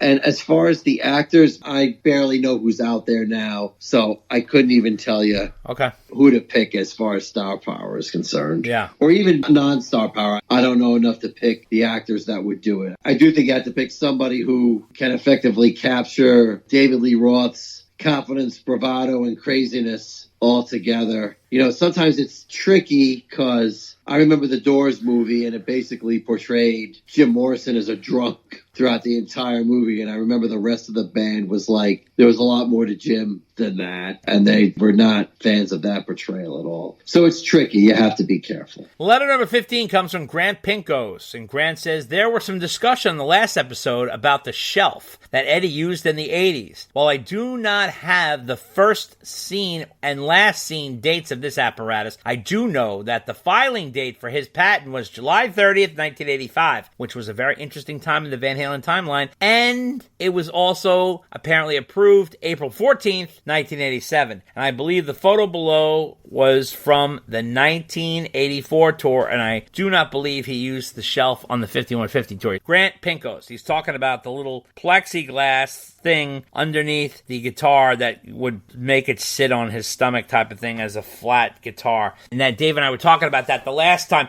So thank you, Grant, for pointing this out and giving us the specifics on that. It really is a mystery as to why it was never put into play. This is definitely a question for Matt Bruck. Maybe he can answer it in the future. He would probably know why Ed decided not to go forward with it. I think he is the man to answer that question. Dave, what do you think? Agreed. He would know the best. Who knows? Maybe by the time it finally got approved in 87, Ed was already moving on to the next thing. Maybe, could be. Or maybe somehow it didn't work. Or he felt like, oh, it's fine for me, but I don't know if the masses are going to go for this. Who knows? Maybe he just wanted to focus on guitars and not guitar accessories. Yeah, exactly. Letter number 16 comes from Melissa in Michigan, who is always sausage-free. And she says here, I saw a show last night in Pine Knob with Sammy, and wow, it was incredible. The first half felt like a Van Halen show from the 80s, and I lost my shit at how awesome it was. The band sounded great. They were all in great shape. Sammy's voice is still powerful, and I can't believe he's almost 77. The highlight of the show for me was Ain't Talk About Love with Mike singing. It was just killer. She said, however, the end was pretty limp dick. It should have ended with Jump going into Top of the World. Keep up the great work, Melissa in Michigan, always sausage free. Well, Melissa, I'm so glad you went to see the show. I agree that the first half really was packed. It really looked like a set list back from the day. 15 songs, all killer right up front, going from, my God, Good Enough into Pound Cake, One Way to Rock, Judgment Day, Panama, 5150, Summer Nights, Ain't Talk About Love, Top of the World, Best of Both Worlds, Satch Boogie. It was just cooking, you know what I mean? Seventh Seal, you know, all this stuff. Why Can't This Be Love? It was like a freight train, you know what I mean? So good. And I think you're right. I loved your expression, limp dick. That was so funny that you said that. I think you've solved the problem. I think you really made the perfect suggestion, Melissa, and I want to congratulate you on that. The best way to end that show would have been Jump into Top of the World. Because as we know, Jump ends with the Top of the World riff. They did this back in the Fuck Tour in 1991. Dave and I lost our shit over that. We loved that transition. Number one, Sammy finally embraced Jump on that tour. He started off playing it on the 5150 tour, but wouldn't sing it. He would bring someone from the crowd up to sing it. It was half-assed. They ended up cutting it from the set. So for the most of that tour, did not have Jump. Then they didn't do it on the OU812 tour, and then they brought it back on the 1991 tour. So this was kind of cool. I think that would have been the perfect ending for sure. Take When It's Love. Not saying don't play it. I know it's huge. Put it between the 4 Sammy Hagar songs, 55 and Eagles Fly and, Mas Tequila and Heavy Metal. Stick it in between those two, and this way give a little break so it's not 4 in a row. I would have done that for sure. And you gotta fix that medley. If you were going to do what Melissa said and make a Jump, Top of the World, then play like Bigfoot and Oh Yeah or My Kind of Girl, so you have a little chicken foot in there. That would have been the way to handle the situation. But Melissa, congratulations. Jump into Top of the World. That's the ending of that show. I hope Sammy listens to this and takes your advice. What do you think, Dave? Phenomenal suggestion, and that totally should have been the way to end the show. Yeah. I mean, anything is better than When It's Love.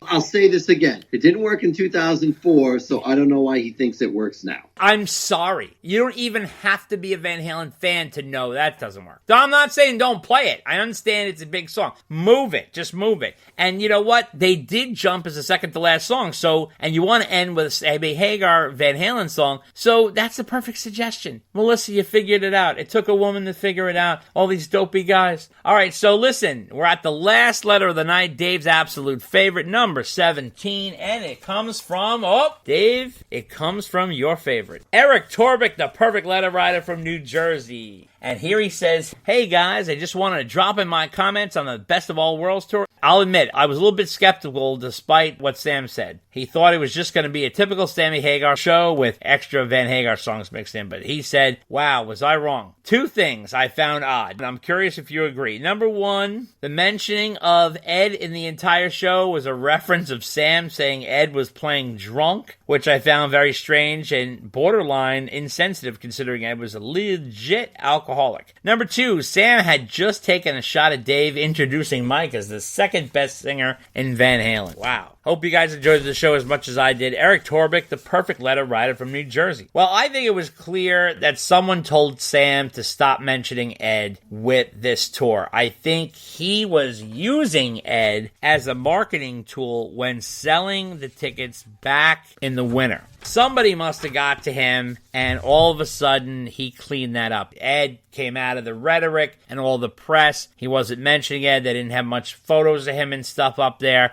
But I think that he got called on the carpet for trying to sell this as a Van Halen tour, and there are no Van Halens on this tour. Now, that doesn't mean that Sam doesn't have the right to do those songs, call it Best of All Worlds tour. He certainly has the right to do all of that because he was part of making all those songs and everything. But now, Sam taking a shot at Dave, well, come on, that's nothing new. That's Dave versus Sam tug of war has to continue. It's part of the shtick at this point, and it's a compliment to Mike. Give Mike a little kudos, but both Sam and Dave are guilty of the same shtick. It's literally like WWF wrestling at this point. What do you think, Dave? That's a good analogy for it. It really is. It's like craziness. But that's why we have this podcast, because it's stuff like that that keeps us going, quite frankly. Exactly. And that wraps up the mailbag segment. And we are on to our interview with Steve Rosen is coming back, folks. And why is he coming back? Well, I spoke to Steve Rosen while Dave was away in Greece. And he was coming on because he had an announcement to make. And the announcement is that he is releasing an audio version of his book. Now, is that such a big deal? It is a big deal, and I'll tell you why. He spliced in all his audio interviews with Ed in the audio book. So he's not only reading the book, but he's giving you the actual audio of Ed doing the interviews. The thing is huge. This thing is like days long. So this is something that I think Van Halen fans are going to want to hear and really get into. This is really exciting that Steve has done this. He spent over a year doing this. and his book has been successful. A lot of people have been asking for the audio. I know one of our listeners, I think it was Simiak Solanju, Dave, who was asking, oh, is this ever going to be on audio? Because he can't get the book. You know, it's an independent book. How many independent books are on audio? That doesn't happen. It's usually only the big books that are well known from the publishers who have the money to put this up. But Steve did this old school, man. He worked with an editor and a producer, and they were going back and forth with all these CDs, and he digitized all his interviews with Ed and put them on there for all our listeners to hear. So this is something special. He gets into how to get it, what's on it, everything in detail there. So just lots of chock full of Van Halen stuff for you guys, and that is all coming up next. Take a listen. Edward learned classical piano, and Alex, as far as I know, was always involved in the drums. Their father is a professional musician, and Mr. Van Halen plays clarinet on one of the songs on the new record coming up, which, incidentally, the name of the new album is Diver Down, and Mr. Van Halen plays clarinet on a song called Big Bad Bill is Sweet William Now, so you'll get a real taste of the roots. I, on the other hand, have no musical influences whatsoever, and that explains my position. Martin Popoff here, telling all the listeners of the epic Dave and Dave Unchained podcast where you can get my 3 Van Halen books. It's all at martinpopoff.com. We've got Van Halen at 50, we've got Van Halen, a visual biography, and we've got Unchained, a Van Halen user manual, all available from martinpopoff.com. There are PayPal Buy Now buttons for Canada, US, and international. I sign them, send them all out from my office here. There you go. Thanks again for listening to Dave and Dave Unchained. If you would like to send us a letter asking a question or making a statement or whatever you'd like to say, you can send it to ddunchainedpodcast@gmail.com. Take a trip to the rock concerts of the 80s in this new full-color 300-page book, Pictures Alive, filled with never-before-seen photos. Go back and see the mighty Van Halen at their peak from 2 amazing concerts in 1982 and 1984. Plus photos from Sammy Hagar and David Lee Roth solo tours, and many other bands of the day. Filled with amazing photos, classic stories, original ticket stubs, and more. If you're a fan of Van Halen, you will not be disappointed. Hit the ground running with Pictures Alive, the new book, now available at picturesalive.net. That's picturesalive.net. picturesalive.net. Get it today. Hola, amigos. This is Billy Sheehan, your bass player. You listen to my good friends Dave and Dave right here on Dave and Dave Unchained. Hello, loyal listeners. Wanted to let you know about our new Patreon. If you like what we do and you have the means, drop us a donation to keep the podcast going. Go to patreon.com/DD Unchained. That's patreon.com/DDUNCHAINED. Any size contributions are greatly appreciated. We have special packages to those who donate $45 or more. You'll get the Unchained package. Trust me, it's worth it. Contribute $65 or more and you can get the Romeo Delight package, which is Unchained plus more. $95 or more scores you the Top Jimmy package, which is the kitchen sink. If you're a Van Halen hardcore and listen to this cast, this is stuff you'll appreciate. It's ear candy. Those who want one of the packages simply email ddunchainedpodcast@gmail.com. That's ddunchainedpodcast@gmail.com to make arrangements. What is understood need not be discussed. The long-awaited Van Halen book from legendary rock journalist Steve Rosen is here. Tonechaser, Understanding Edward, my 26-year journey with Edward Van Halen. This is an over 400-page odyssey of Rosen's decades interviewing and being friends with the late guitar god, Eddie Van Halen.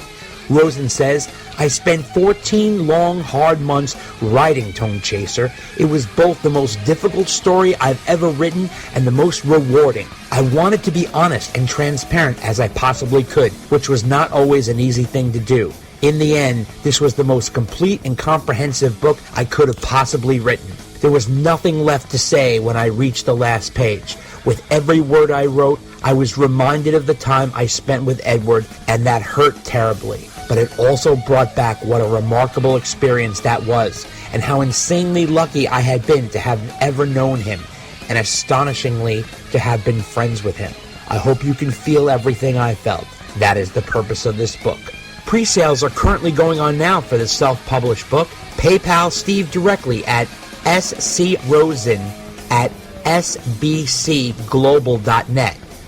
That's scrosen@sbcglobal.net. It's $47 for those who are buying it inside the U.S., and that includes shipping. $95 for those who are buying it overseas, and that includes shipping. Tonechaser, Understanding Edward, my 26-year journey with Edward Van Halen. Don't miss out. Order it today. Foreign Love? Oh, no. I think it's really a deep Van Halen record. Nice departure from this party in the early years of Van Halen. I think we really made a giant step on that record. Very proud of it. Ladies and gentlemen, we have an incredible guest this evening. He is a returning guest. He is the rock journalist extraordinaire and author of Tonechaser, Understanding Edward, My 26-Year Journey with Edward Van Halen. Steve Rosen. How are you, Steve? Dave, I'm doing great. Thank you for that wonderful intro, buddy. And as a returning guest, I'm honored to be on your show again, bud. Awesome. Well, it's always great to have you. Steve has been on a couple times before about his unbelievable book, which is over 500 pages, which we have deemed required reading for all our listeners. And Steve has something extra special that he has created attached to this book. So Steve is putting out an audio version of Tonechaser, which is really exciting, but he's going to tell us why it's so unique. And we're going to start off, Steve, with how did the idea to come to do an audiobook version come about? It's really been germinating for a very long time. When I sat down and started writing the hardback,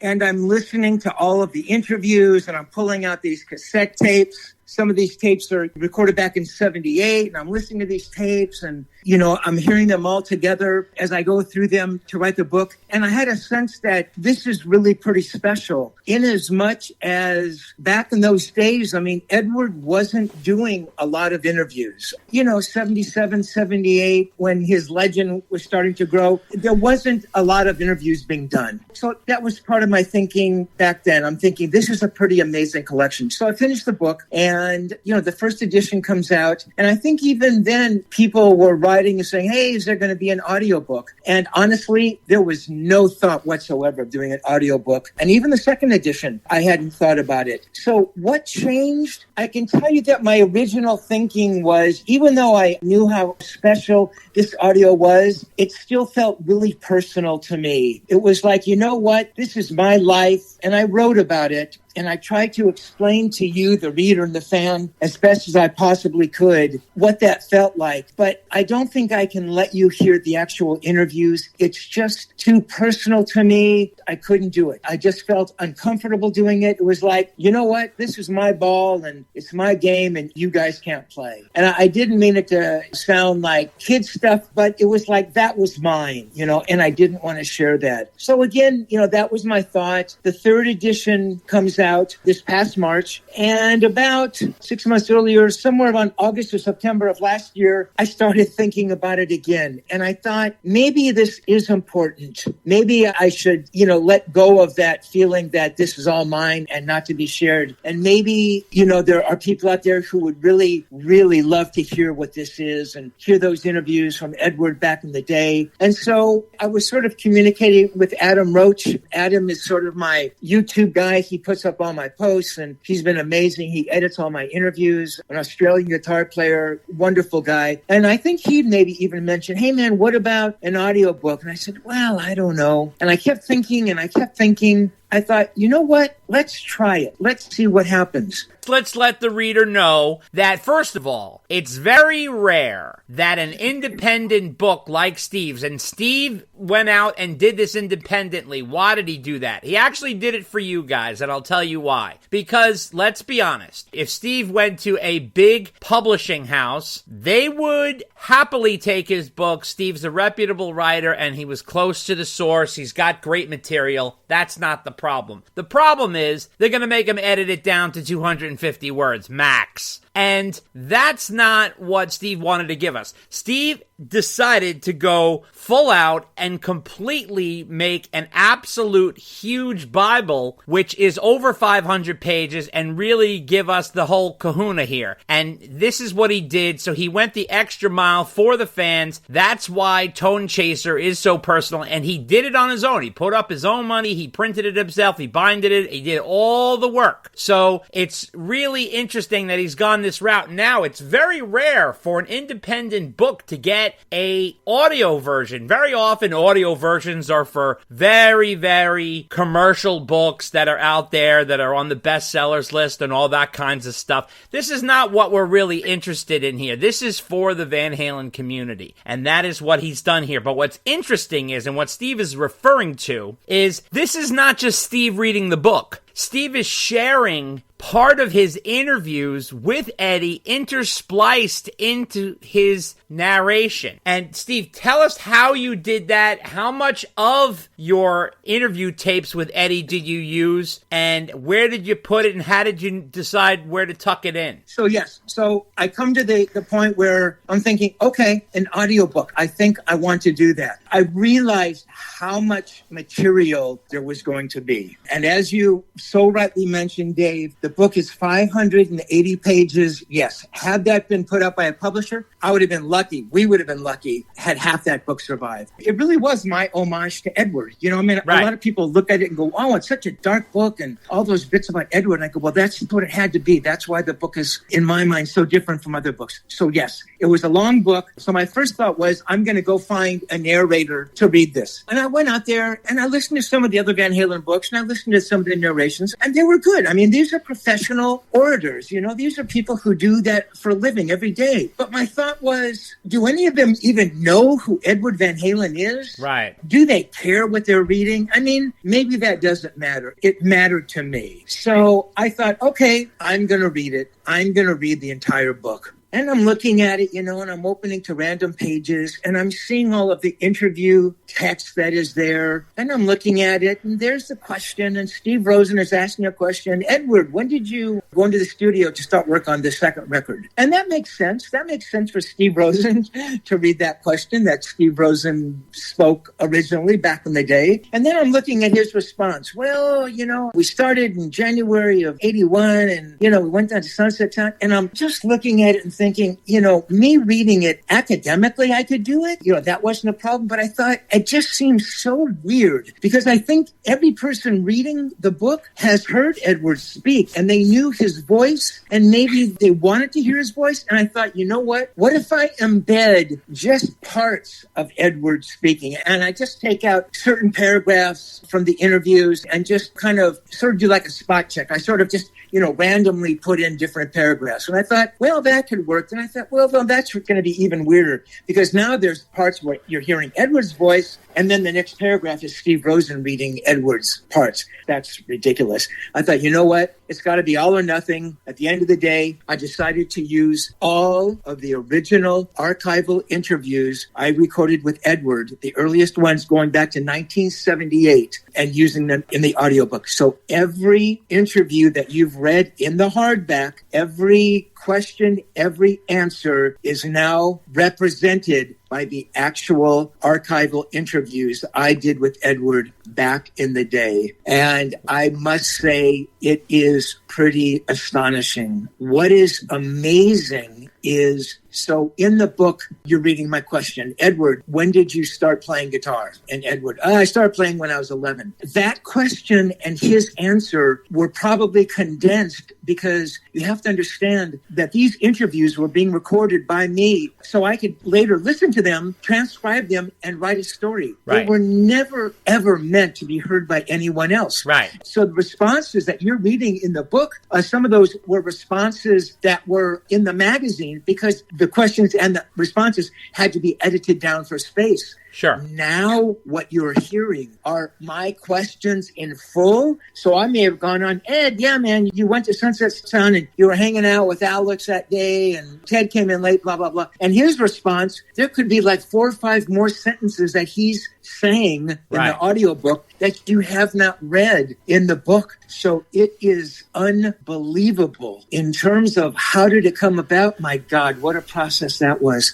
So obviously I had all of the interviews on tape. I listened to the cassettes when I was working on the book because that was the original version and that was the cleanest. But obviously to send files, there was no way I could send cassettes. I'm not going to send cassettes through the mail to Australia where Adam was. So I had everything dumped. And I had stuff dumped quite a while ago. My buddy did all this. I had everything dumped to CDs. So I pulled the files off the CDs and sent them to Adam as WAV files via WeTransfer. But what happened was, again, and I originally wrote in the book, the cassettes weren't labeled very accurately. Okay. And as I was going through them, I should have relabeled them more accurately. Oh, this is audio from chapter 13, blah, blah, blah. I didn't do that. So I sent Adam the files in what I thought were chronological order. But what ended up happening was he'd write back to me, oh, man, we're missing the last 3 pages of the interview, in chapter 12. I'm going, oh, my God. So now I had to go back and scroll through interviews and interviews to look for this one little piece because they were originally recorded. When I recorded the interviews on the cassettes, I would use the same cassette over and over. Right. So bits and pieces could be on the same tape of interviews, months and months interspersed. Steve, how long did the interviews come to? How much time is there of interview tape with Ed?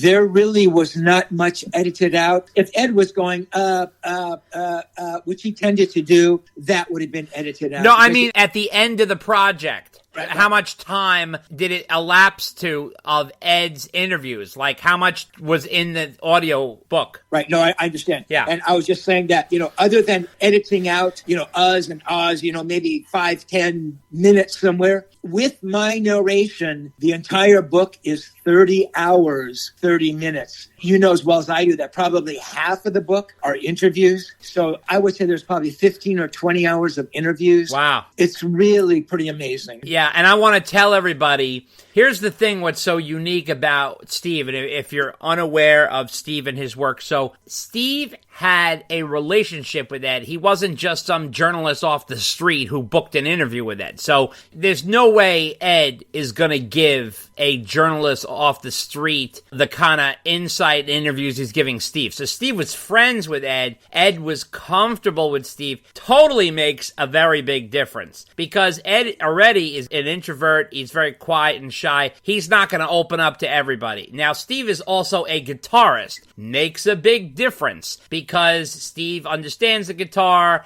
and he's a musician like Ed. So there's a language that they're already speaking. So there's multi-layers of familiarity here, which is then going to lead to better and quality interviews. I always equate Steve to the way I equate Neil Lozauer, because Neil was close to the band and got photos like no one else did. So he is sort of the written word equivalent of Neil. Neil was really the best in covering Van Halen photo-wise, and Steve was really the best in covering Van Halen word-wise. And they're friends. They know each other. So that is key to know here. And I want to pause for a second and let our readers listen to a preview clip of what Steve is doing in his book. Well, that last thing that you heard with the Poppy one, that one we just wrote like 3 days ago in the studio. I just had this riff.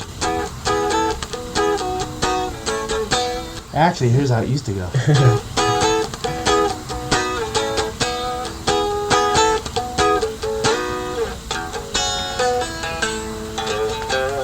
He's just totally different, you know. And, well, we just cut the fat off, you know, made it simpler, and everybody goes, hey, it's called Dance the Night Away. Is that what it's called? Yeah. The second one is Somebody Get Me a Doctor. Somebody Get Me a Doctor. Which everyone, again, can relate to. Which one was that? Picks up my Stratocaster and plays the riff. That one was written around the same time as Running with the Devil. Really? Yeah. Regarding the palm muting, I told him, That's great. I love that. You don't... How did you ever figure that out? I don't know. That's really incredible. This finger thing, too. You can do all kinds of crazy shit. You just do it anyway. Do anything.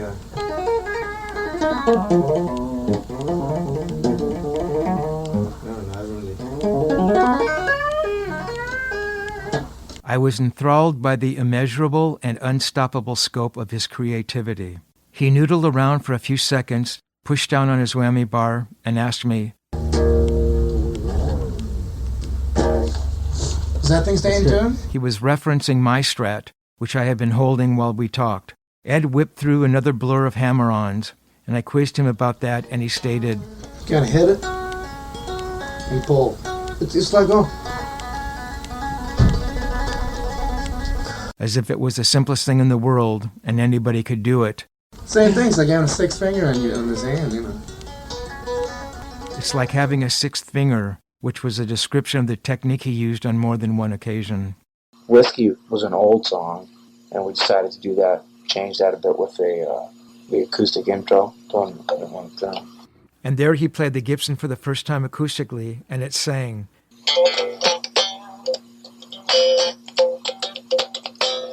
You know, it's a little old blues feel.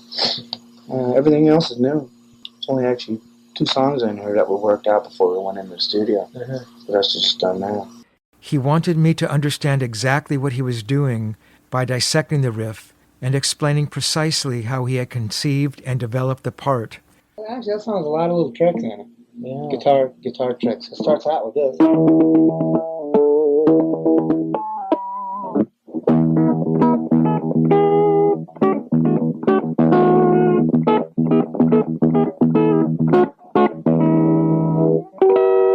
While we had been in the car listening to the tracks, Edward specifically pointed out the solo in and The Cradle Will Rock and told me he really liked what he had done. What's that one little riff you said you like in The Cradle Will Rock? That See, one? I don't even know how I did that. Just something like it. Yeah, that's all good.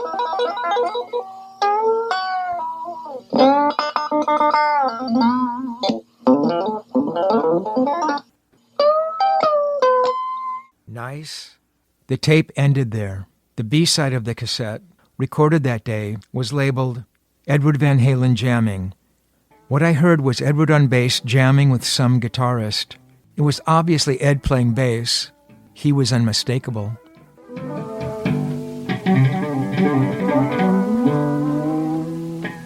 The jam began with Edward and that mystery player running through Jeff Beck's version of Superstition, and that sounded cool.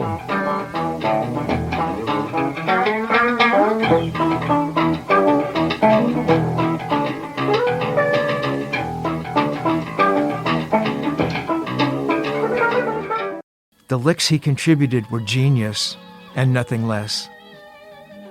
I don't know of any other way to describe it, because in one breath, there was this rhythmic counterpart happening, and the music soared and flew off the tape. He had managed to unlock the true heart and soul of the track, which was something I had been trying to do for weeks, and without even listening to it one time front to back. Edward had turned a sleepy ballad into something oozing heaviness. I heard Believe, the song Ron and I had been working on, and there was Edward playing the most beautifully structured phrases. I mean, Van Halen is and always will be Alex and I.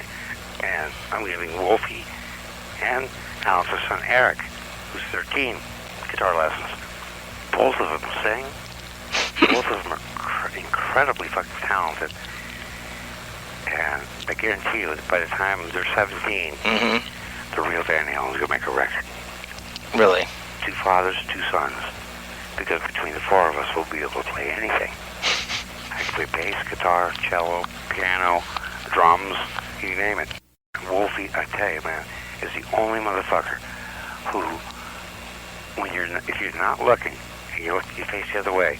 I've heard so many people, including myself, sit, everyone from Carmine Appice to myself, you name it, sit behind Al's kit and play, and it just doesn't sound like Al. Wolfie, you can't tell the difference. He's got that thing, huh? He sounds more like Bonham than Bonham himself. I hear him playing. Oh, fuck me. Here's the 2 kick drums. He's going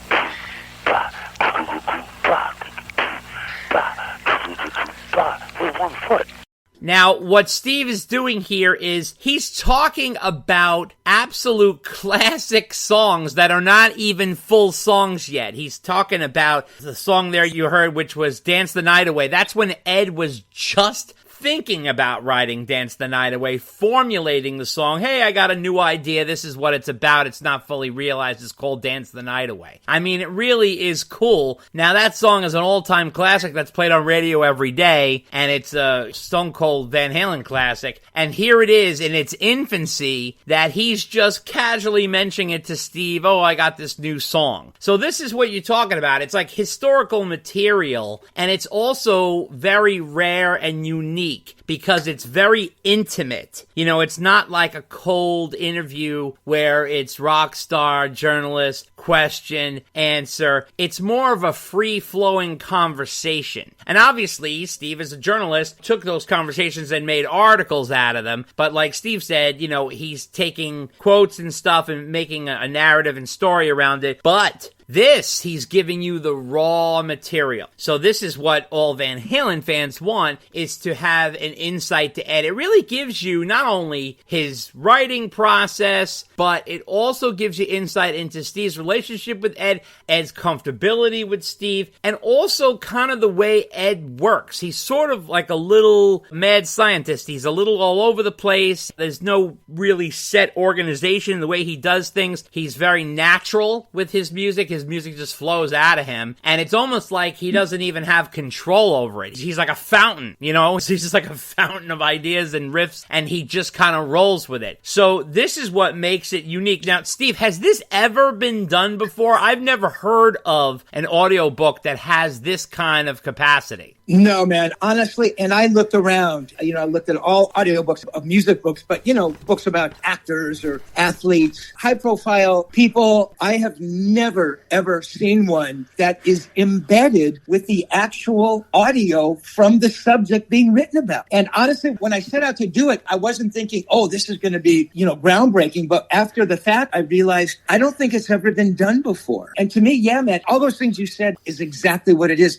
It might have taken me 10 pages to explain what you just talked about, the intimacy and how Edward works and how does he think and our relationship and how we were comfortable with one another. But you hear him playing just a few exchange of words and the tone of voice, and you immediately get it. And that's what I think the beauty of the audiobook is, man. I mean, you are really there. If the hardback was a close encounter of the first kind, this is a close encounter of the second kind, right? Yeah. This is actual evidence. Yeah, it really is. It gives you insight into Ed's brain because he literally is all over the place, and it's so funny. I mean, he's a quirky guy. This is why you could also see how much he clashed with Dave, because Dave was like so different than him. He's so gregarious and over the top, and Ed was more quiet and introverted and sort of almost guitar nerdy in a way. So he was definitely more about the music. And my God, I'm assuming every time you interviewed him, he was never without a guitar around his neck, right? I mean, it sounds like he's always playing with it. No, that's absolutely true, Dave. And I say that at least a couple times in the book. If I was up at 5150, he'd be sitting out in the studio in the control room with a cigarette and a guitar. If he came over to my pad, I had the two guitars in the main room there, as I mentioned in the book. I mean, literally, before he sat down, he would go over and pick one up. I had a Strat and a Les Paul. Typically, it was the Strat. And he'd sit down and he'd tune it and he'd start playing. I mean, honestly, that's who he was. That's what he was, man. In Ted Templeman's book, Ted talks about Ed coming to his house. He saw a broken guitar in the corner. He could not help himself. He had to get up and hand fix the guitar. I mean, he literally rebuilt the guitar in front of Ted's eyes. That's how wild he was. Now, of course, we also know that in addition to be innovative in the way he plays and the band that he had and the songwriting, he was also incredible with his hands, like constructing guitars, rebuilding guitars, doing innovative things to change them. That's why his EVH brand has lived on. You know, he's also innovative in that way. So that's really, really wild. Wanted to also ask you, how long did this process take you? Oh boy. So I began sending the files to Adam probably in late August, early September. The entire process, me going through the narration, doing the narration, took me about 4 months. I met someone, Tanner Poppett, who actually lived about 5 minutes from me, had a little studio in his garage. Okay. And I'd go over there once or twice a week, and I would do my narration bits. In the meantime, I was sending the files to Adam, who was cleaning, EQing, normalizing, mixing, balancing levels, you know, adding bass, trying to get rid of the noise. He had a lot of work to do. Yeah. So from start to finish, I think from day one, when I started my narration, it was 8 months. And we worked, man, at least a couple days a week. And I would probably go over there for 3 or 4 hours a day. I don't know how many hours Adam spent. It was a long, long, long process. Right. That's true. And this is going to be for you guys because this is going to be a cherished thing. Now, here's the thing. And I'm saying this honestly, and Steve didn't even ask me to say this, but I'm going to tell you straight out. If you have Steve's book, that's great. Save it, read it again, always use it as a reference. However, you are going to want the audio, and I'll tell you why. Because the audio is a whole other journey. You're not going to want to miss this. This is real cool stuff. You're going to want to hear that intimacy. You're going to want to hear that deep dive that Steve does. It is so worth it. Now, Steve, when is this coming out, and when will it be available, and how can people get it? I probably haven't done a very good job of getting it out there, which is all on me. It actually came out July 1st. It's on a site called Soundwise. So if you go to mysoundwise.com, you can kind of walk through, you download the app,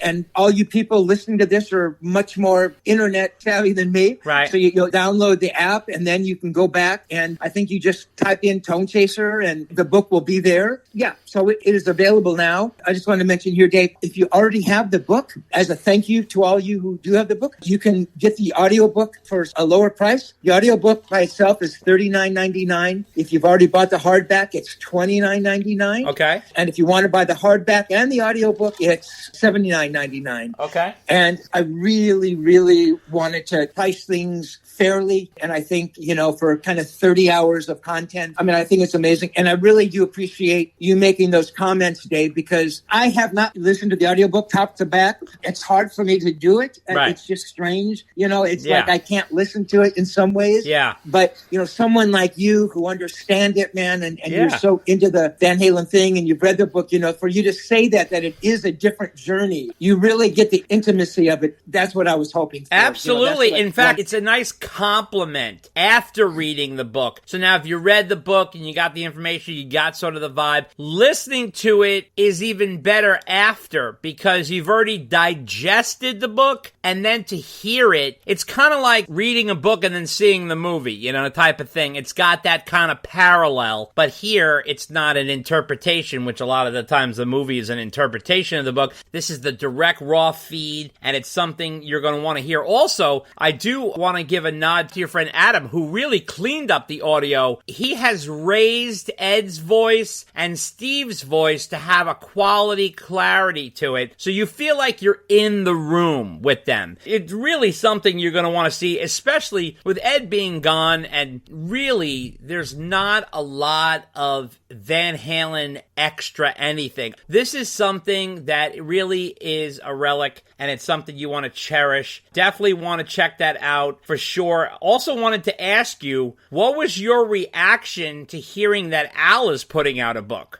I thought, wow, that's pretty amazing. Al has been quiet. I have not spoken to the Van Halen people since 2003. It's not like I have some great insight here. I'm happy that he did do that. I think for him, it was sort of a release for him. I can imagine how devastated he was. I mean, it's just so understandable. Sure. And him selling all his drums and all that, I totally understand all of that as well. And I'm sure his book is going to be remarkable. I mean, obviously, he knew his brother in a way no one else did. And only Al knows those stories. Right. You know, I'm not trying to say anything like I was going to do that, but all of the stuff I'm thinking that Al is going to talk about are those parts of Edward's life that I wanted to talk to him about. Right.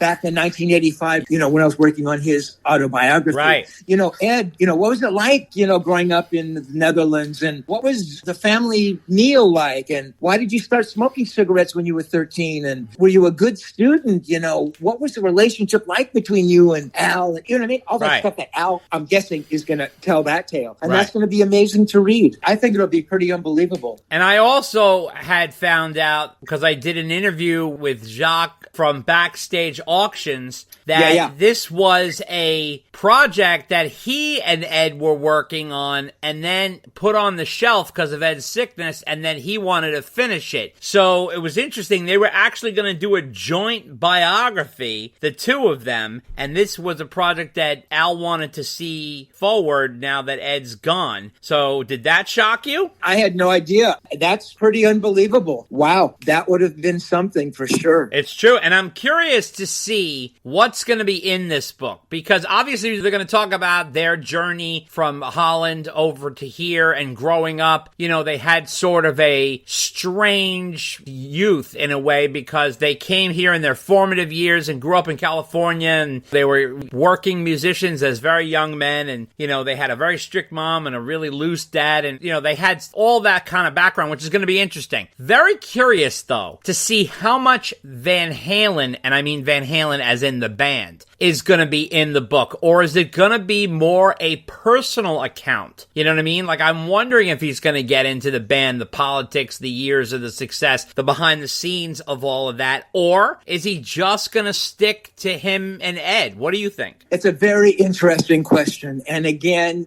just my own opinion, by the very title of it, we would think that brothers, it's more, as you initially described, Dave, it's that relationship between the two of them growing up in the family and the dynamics with the mother and the father. And I'm guessing, you know, he would go through maybe the early history of the band. I don't know how you don't talk about Van Halen, the band, and bring in the other members. You know, I mean, it seems like that's the expectation. Certainly it's his book. He can write anything he wants. But I would think that there would be some part of the book that is dedicated to that and the dynamics of the band, and, you know, maybe going through the tours, and maybe the dynamics of Dave and Michael and Sammy and then Gary. I mean, even just touching on those subjects, I don't see how you don't talk about that. You know what I mean? It just seems such a part of who he is and who the band was and what the history was, that, you know, if you avoid it, it almost comes out like you are avoiding it. You know what I mean? Right. Yeah, no, that's true. I agree. It's hard to ignore. Now, I want to ask you, do you think your book, which is a personal account of your relationship with Ed, inspired Al to do his? Oh, man, I'll be completely honest. I would hope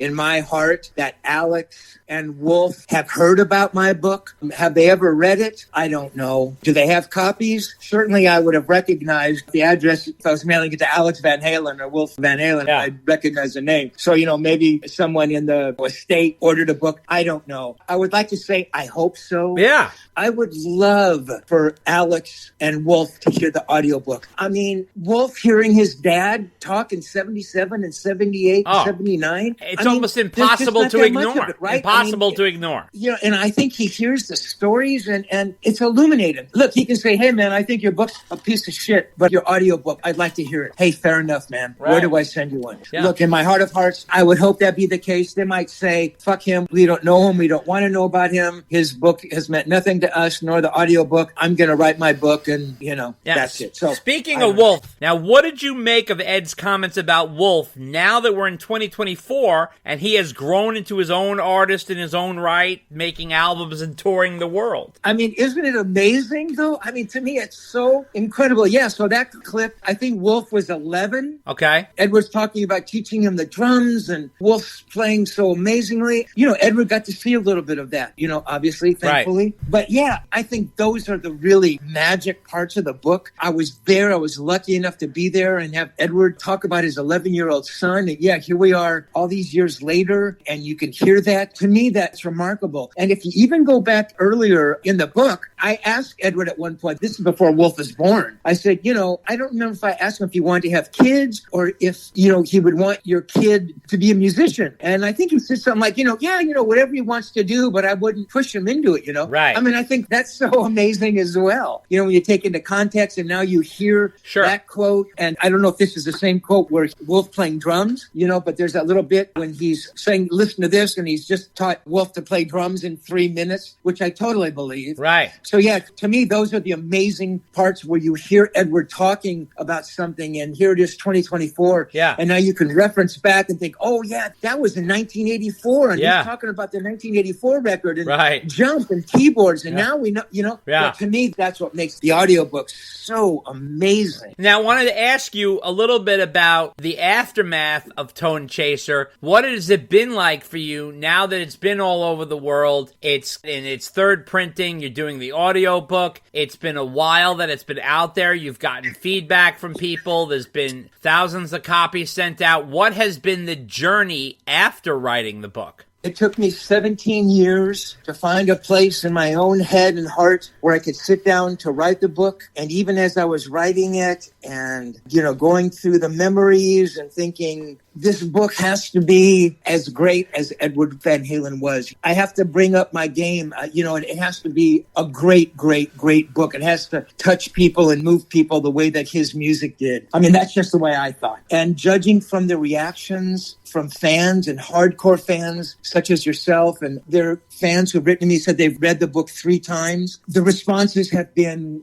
just amazing. I could not have asked for a more amazing reaction to the book. It's just been amazing. I mean, everything I set out to do with the book, I believe I achieved in the eyes of the reader. The 3rd edition, you know, I thought, well, am I pushing it, 3rd edition, but it's like people love the 3rd edition and they want it because it's got another slow shot on the cover and there are some more pictures. But yeah, it has been remarkable to me through my entire career, man. When I was writing a story, what was really important to me was touching people and making myself available to people, and people write and I write back. I love that connection. I am so very happy that I, was able to sit down and write the book. Look, man, nothing in life is easy. Yeah. But it was challenging, man, because I set the bar so high for myself. And one of the most disappointing moments of my life was, I start the book and then 6 weeks later, Edward passes away. And even though I hadn't spoken to him for 17 years, I had visions of, maybe the book coming out is the bridge to get back to him. Or, I don't think he ever would have read it because I don't think he had read that much. But I would have hoped he would have said, hey, I haven't read it, but I know you would have written an honest book, so it's okay, So, yeah, man, I've just been blown away. And every time somebody writes or, I put a post or, pictures of all these wonderful guitar players who honor me by taking pictures with the book and putting a post, to me, that's everything. I mean, it really is. I'm not trying to sound corny or maudlin about it. It's amazing. Honestly, man, every time somebody orders a book, it's like, oh my God, that is just so great to think that my book is sitting in somebody's bedroom in Nebraska or, England, or I had somebody in Europe who was sort of getting books to people in Europe. And I think the book ended up in like 22 or 23 different countries. Wow. A book went to Singapore. A book went to China. Wow. Some books in Japan and Germany. And it's just amazing to me that this book, my little book, is out there in the world. I couldn't be more pleased. In writing the book and listening to the audio version and going through that process, is there any new things that you learned or discovered about Ed that you didn't notice before? I probably didn't notice any new things. I think Adam probably did because he had to sit there and right. To every word. This sort of ties in with what you just mentioned a little bit earlier, Dave. So if you have the hardback book and you listen to the audiobook, you can sort of use the hardback sort of like a read-along. It's like a little built-in transcription. If a word is a little difficult to understand, and I'm so happy for you to say that that the audio does sound pretty good. Look, I know some of the parts are rough. And again, you have to understand some of those interviews were done like 46, 45 years ago on very cheap cassettes and cheap cassette player and a piece of garbage microphone. But I just wanted to mention that if you have the hardback, you can sort of use that as a read-along if some of the audio is not distinguishable. Did I learn anything new? Nothing specific. It was more just how he was really gracious. And this comes from the tone of his voice, because I write in there about what I thought were stupid questions or embarrassing questions, you know, and it's like I could shoot myself for asking him, but he never reacted that way. Because he always kind of went with the flow. And that's the thing is that you talk about, as you well know as a writer, you know, the written word can be taken many ways, but when you hear a human's voice and inflection, you kind of understand where they're coming from instead of just reading it on a hard page with white paper and black ink. You really get a feel for the person because you get their tone and inflection. The emotion gets transferred when you listen to the audio. So that's what's really key. And Ed is a very sensitive and emotional dude. So it's not like Dave, who is sort of like always performative and he's funny and colorful, but it's not like he really lets you in all that much. And you've interviewed Dave, so you know what I'm talking about. But Ed really let Steve in many, many capacities. He was very open with Steve. He was very relaxed around Steve. So therefore, you really get the unique Ed behind the whole situation. It's really cool that this is out there now for everybody to enjoy. And like I said, I really urge you guys, definitely pick up this audio version of the book. It is definitely worth checking out. And Steve, I want to thank you so much for coming back on. I wish you congratulations on the audiobook as well as the success of Tonechaser. We have been talking about this for a while now, and we always tell everybody it's on the required reading list for our listeners, and we want to make sure that everybody picks it up if you haven't already. But you definitely want this audiobook. And I say that because we don't have much Van Halen gold other than the studio albums, and this is gold when I tell you it is. If they put this out as a box set, people would go crazy for it, but it is a box set in its own way. For you to get the audio, like Steve said, he's even giving you a break if you bought the audiobook. It's like $29. Best $29 you ever spent. It's really, really cheap. Now, you're talking about over 30 hours here. This is really intense. So you could listen to it for over a day, over 24 hours straight. That's how long it is. You could spend car rides listening to this stuff. So this is definitely stuff you're going to want to have. Steve, thank you so much for coming back on. I really appreciate it. We wish you all the best of luck with this. Dave, thank you so much, man. It's always a pleasure to speak with you and your insights and your understanding of me and what I do, man. It's a pleasure. Thank you so much. Now, I wanted to ask you before you leave now, I want to put a little germ in your head, okay? Yeah. Sammy has a book. Dave has a book. Al now has a book. And that leaves Mike. And I'm just telling you that if someone were to approach Mike about doing a biography, maybe he'd be open to it, and that guy might be you. I'll tell you, man, I know this sounds dumb, and I'm not trying to say I've ever spoken to Mike about it or anything. I would love to write Mike's book, and I think I could do an amazing job. I know you would. I really do. I know you would. And you know Mike, and he knows you, and you have Tonechaser to prove what you can do in addition to all your other writings. But this is something that you should think about because it would be the next step in the Tonechaser legacy. You know what I'm saying? I do. Whoa! How about that for rock video music fans? Live all day, all night. You know what you need. Only right here on Dave TV.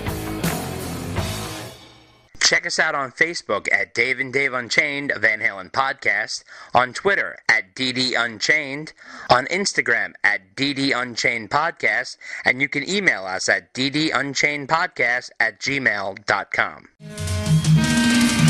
Give me a drink.